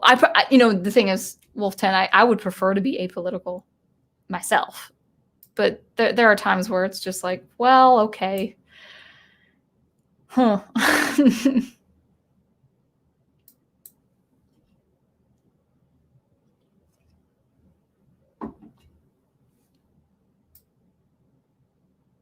That's right. Show it, Troy Pacelli. Oh, it's almost 11:30. Well, if I catch up with comments, I'll wrap it up. Well, you'd probably have to ask about Professor, that's Professor Geek. And you're an artist too. I will say this. I'm just glad I did not become a professor in a liberal arts department. I could see myself being a professor if it was something more objective, like science, like engineering. Although that's, people are trying to say, you got to make this subjective. Biology doesn't count. It's what you feel, not what you know, and not what science proves. But liberal arts is worse. I don't think I would last as a professor. Maybe as an adjunct or on a kind of yearly contract. But I would be objective in pretty much everything. And if I had standards and students didn't meet those standards and I graded them a certain way and it came back to bite me, I would have a case against it, and that's probably not worth my time or energy. But what I would do, here's the thing. I thought I wanted to be a professor for the longest time when I was an undergrad. So what I would do is first, become a student to see if you wanted to be a professor. The reason why I wanted to be a professor for the longest time, or a teacher actually for the longest time, was because I was always a student. I always wanted to be a student. Not an actual student in an institution, but I always wanted to learn. I've always respected the role of student and learning. So I thought, well, I love learning so much. I want to learn this so I could teach it. So I would say kind of dip your toes in the university setting, or even the community college setting before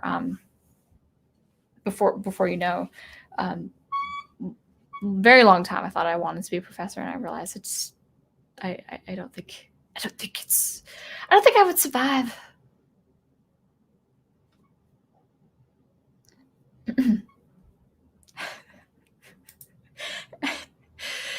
Telling her story about friending on Facebook. And I can't unfriend him. What do I do? Wow, it's not that complicated, but it is.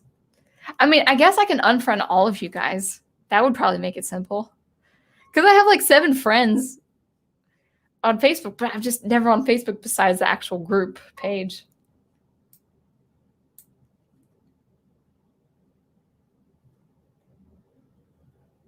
Yeah. Well then, let's make a statement. If there's some questionable things going on with Tolkien's world, I don't even think this is a matter of believers who love Tolkien's work. I think a lot of people from all religious backgrounds would have a problem with this.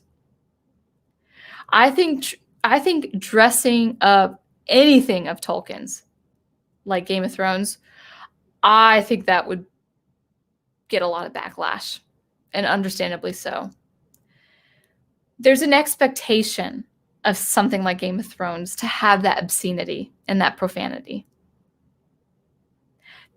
There's not an expectation for having that in a story of Tolkien's.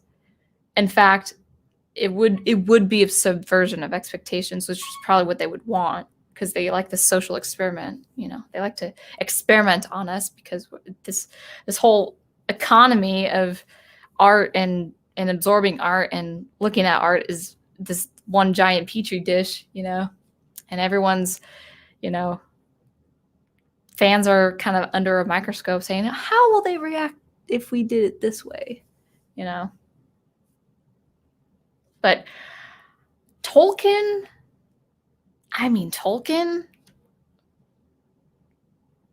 if they pushed that envelope, yeah, I think that'd be a problem. Dare I say more than Star Wars and Star Trek? I know that's saying a lot, but with Tolkien, you just don't touch Tolkien. You just don't touch that world with that kind of mindlessness and having that promiscuousness, if that's a word. Promiscuity. Is that how you say that word? I know what it means. I know how to spell it. Just don't know how to say it right now.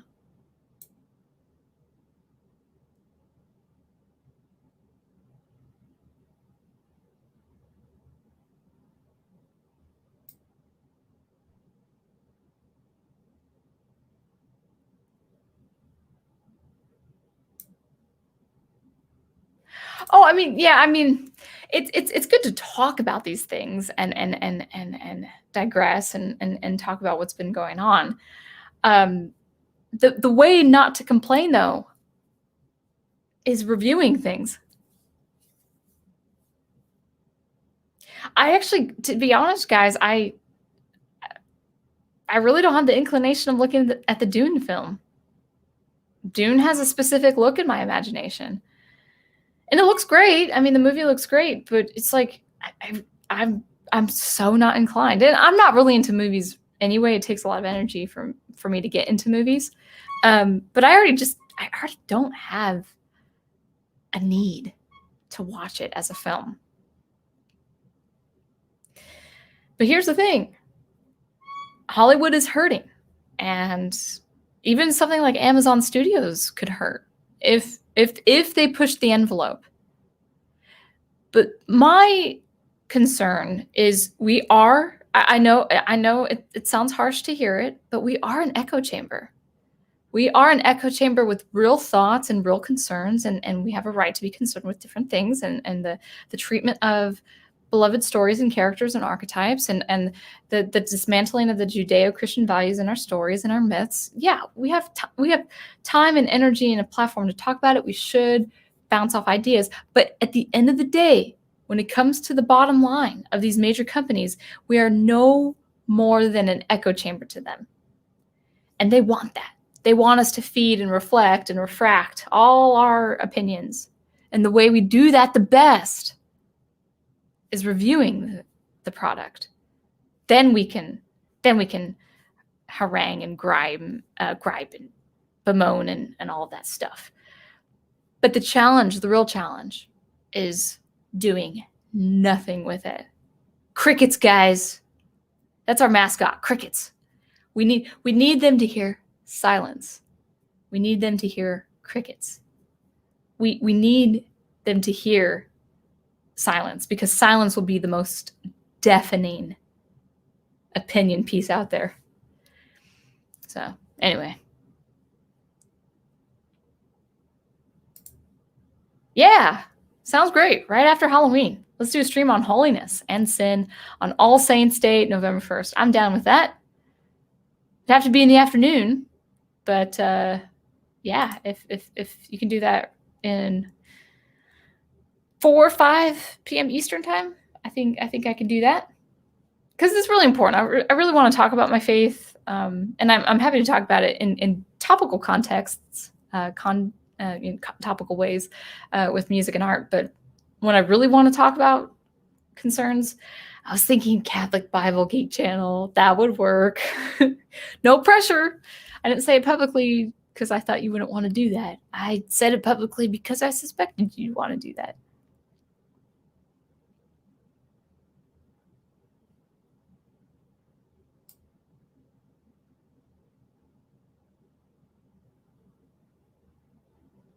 Trying to go through the chat here so we can call it a night.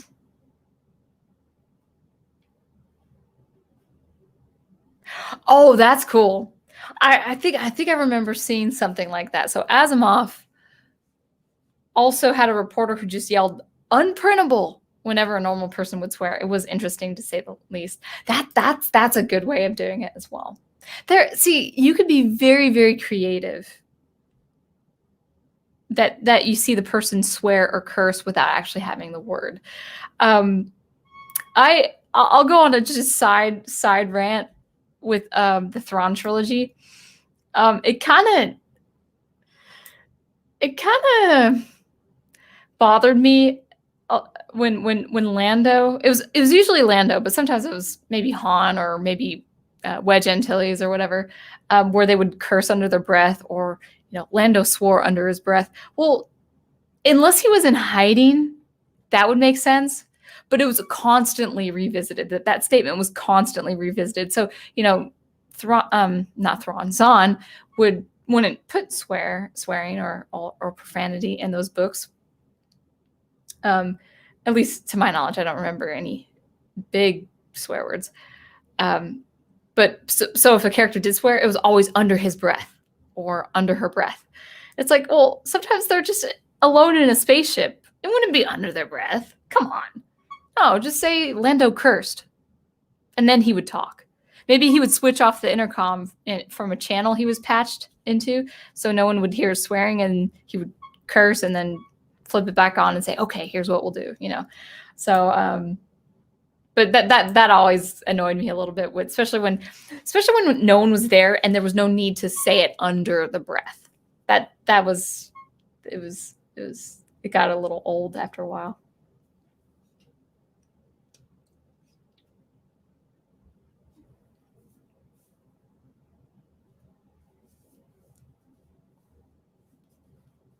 Oh.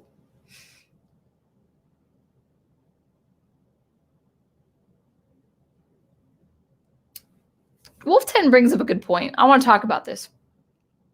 Now, the word hell outside its actual context, based on my faith, I don't use also. I just can't with good conscience. But I want to bring up a really important point. Now, Wolf 10 is comparing Star Wars with Star Trek, but I want to bring up a very, very important point, where well, let me just bring up Wolf 10's point. Found it queer that people were going on a tirade about Star Wars using the word hell, but had no issue with the overused 4-letter word in Star Trek. Now, I think with Star Trek, I think that's just odd, especially when the vulgarity breaks the actual canon. So that's besides the point.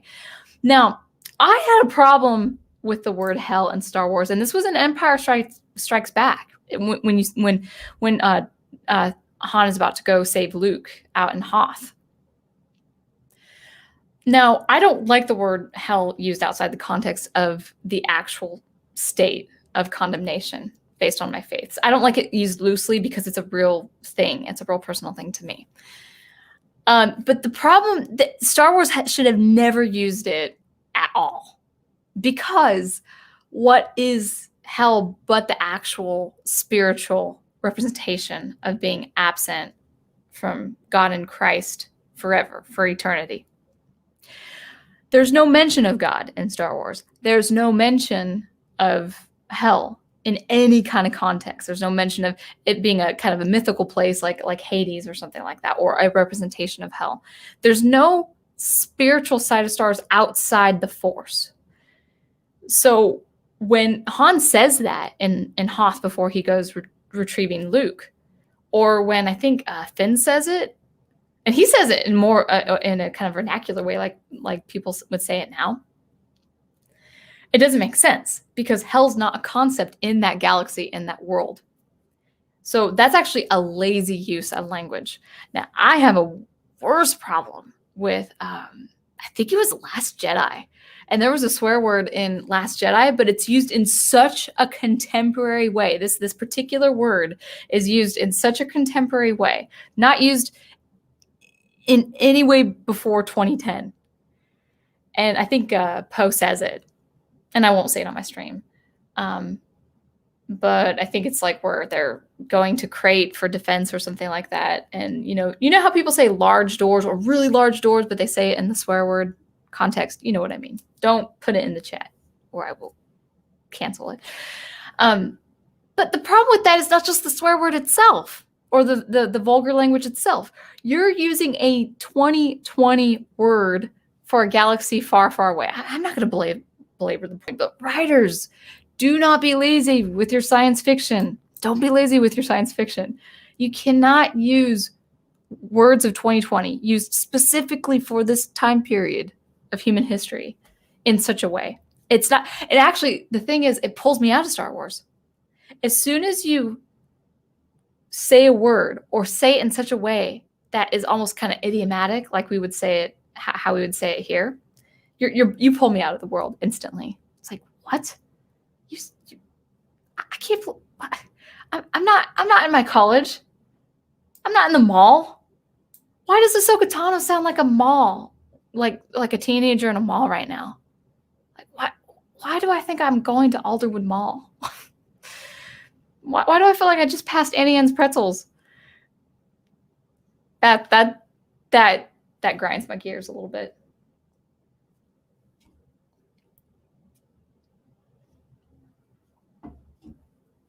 Yes, that's what I say. Exactly. Habitual language, cursing or otherwise, is a sign of lazy language usage and a lack of thought and communication, in my opinion. Yeah, not just in real life, but in writing as well. I gotta catch up with my comments.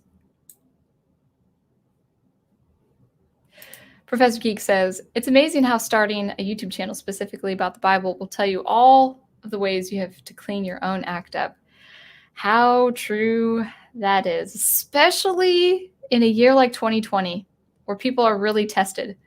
And I've just, it's been a spiritually, it's been a hard year, but spiritually, yeah, I've definitely grown. So yes, I'm honored to be part of Catholic Bible Geek group, or not group, stream.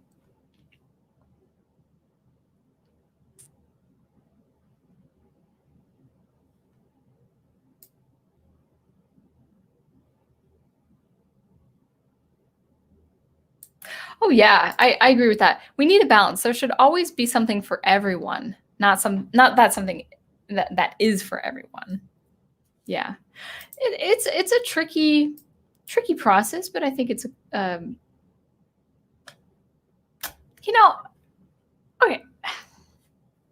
I know people in general are comfortable with swear words, but let me give you a hypothetical. Like with my science fiction writing, I'm not going to upset people who swear by not using swear words. But I could upset people who don't swear, who refuse to swear, by using swear words. Think about that. Because I don't think people who swear would get mad, you know? They probably wouldn't even know. Maybe they would say, her language is too clean. maybe like that. I wish she used more vulgar language here. Maybe they would say that, but I don't think they would like, get sad about it,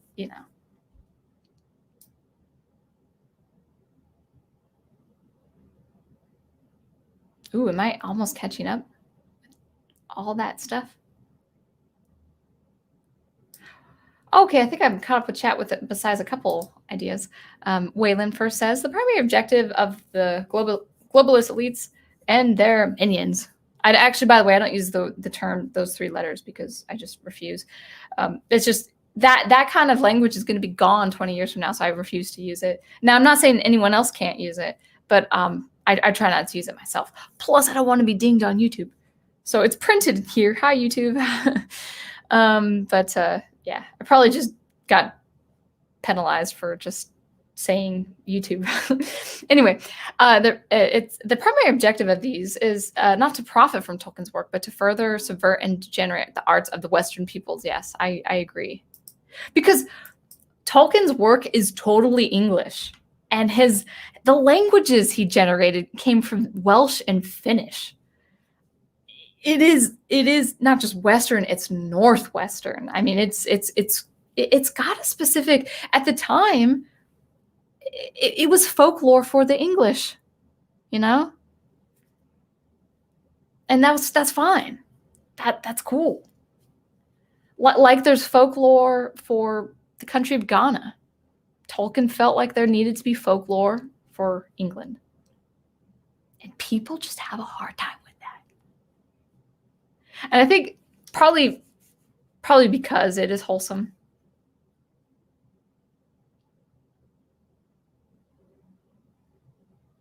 Oh, yeah, that's a good point, Daniel. I think I figured out the problem with the writers. They can't picture anything forwards or backwards. They think the present state is the end-all, be-all. And that's almost, dare I say, transcendental, where it's like it's just one with the moment. And I'm not saying you can't be present. I'm not saying that there's no place for that. But I'm actually reading a book called The Closing of the American Mind. I have not read nonfiction in 4 months, so I should have been done with this book by now. But Professor Alan Bloom is talking about how in a hyper individualized society, we actually make decisions almost apathetically. We don't really, no matter the self-motivation and the entrepreneurship, all those YouTube, all those books, all those self-help stuff, no matter the thousands upon thousands of books and programs on that, no matter what you see on that, it actually is pretty ubiquitous, I would say, that in a hyper individualized and now isolated society, just a society of just isolated individuals, we really don't think about the future in the long term. Now, I'm in my 30s, and so future in the long term means older age. And people, I think people have a very uncomfortable view of getting older here in the United States. In Japan, the elders are respected.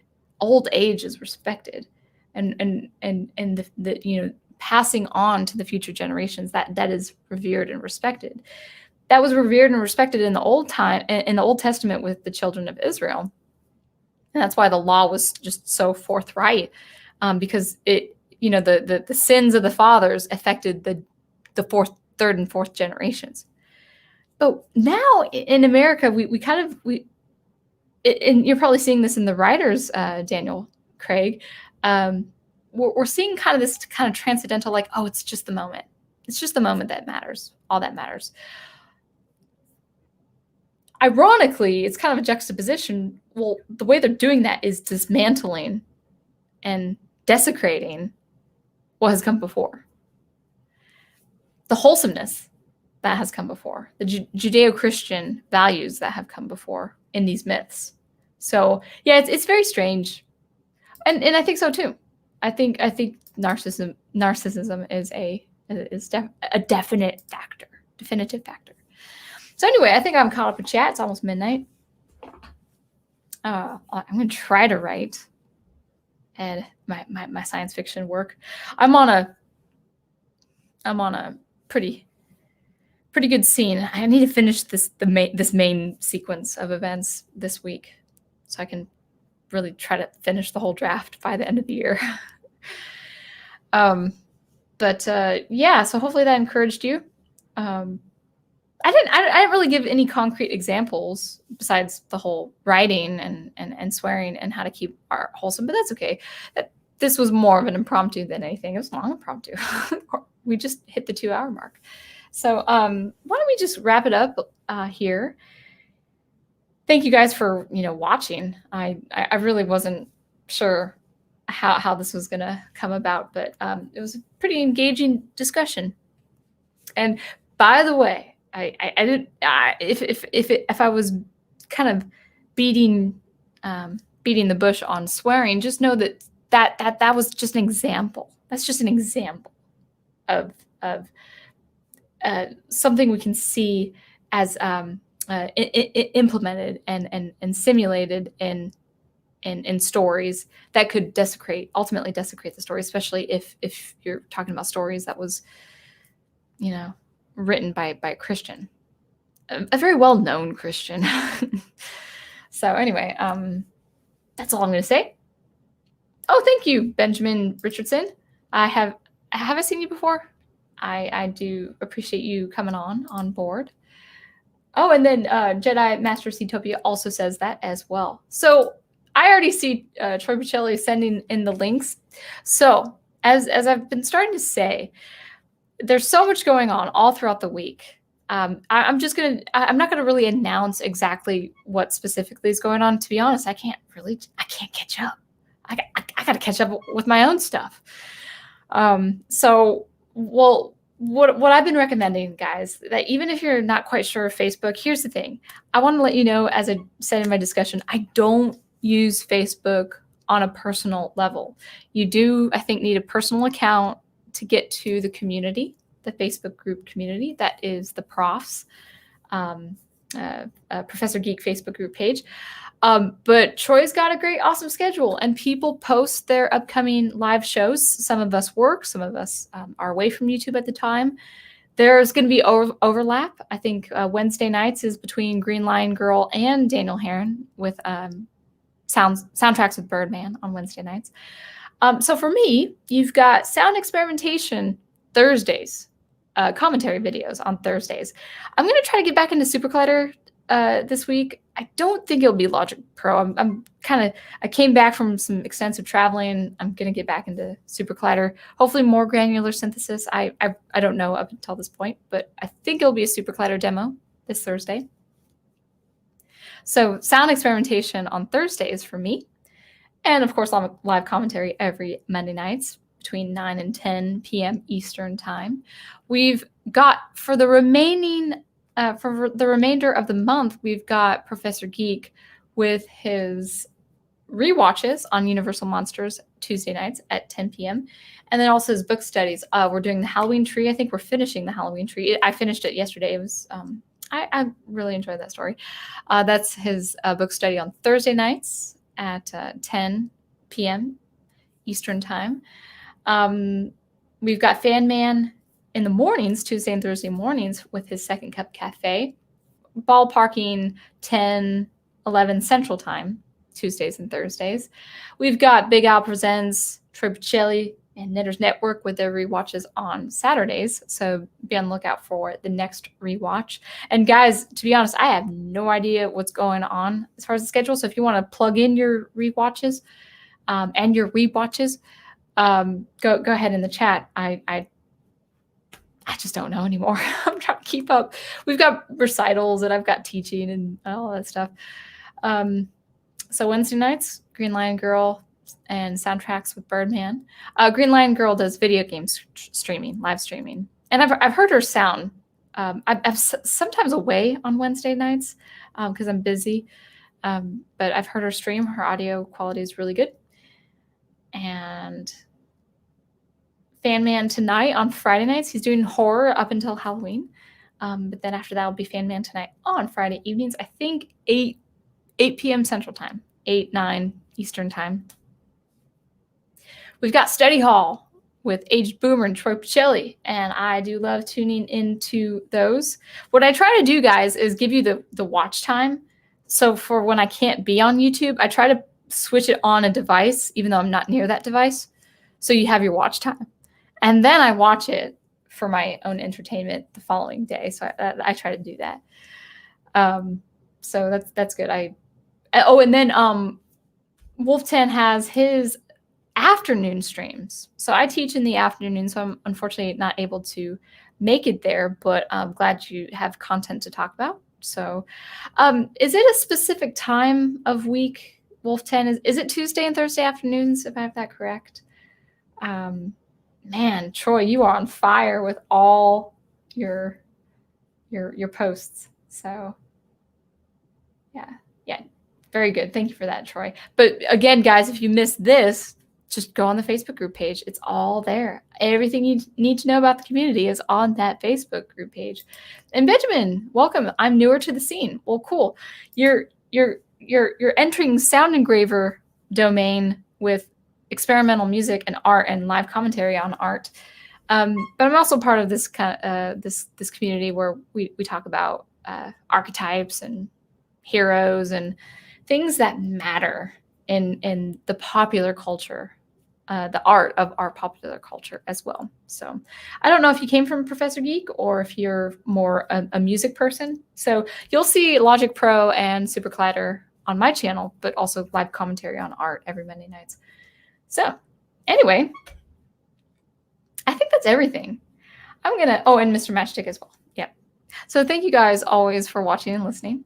Always be on the lookout for some sound experimentation every Thursday, live commentary every Monday nights. And until I see you next time, keep producing the art you love, and I will catch you later.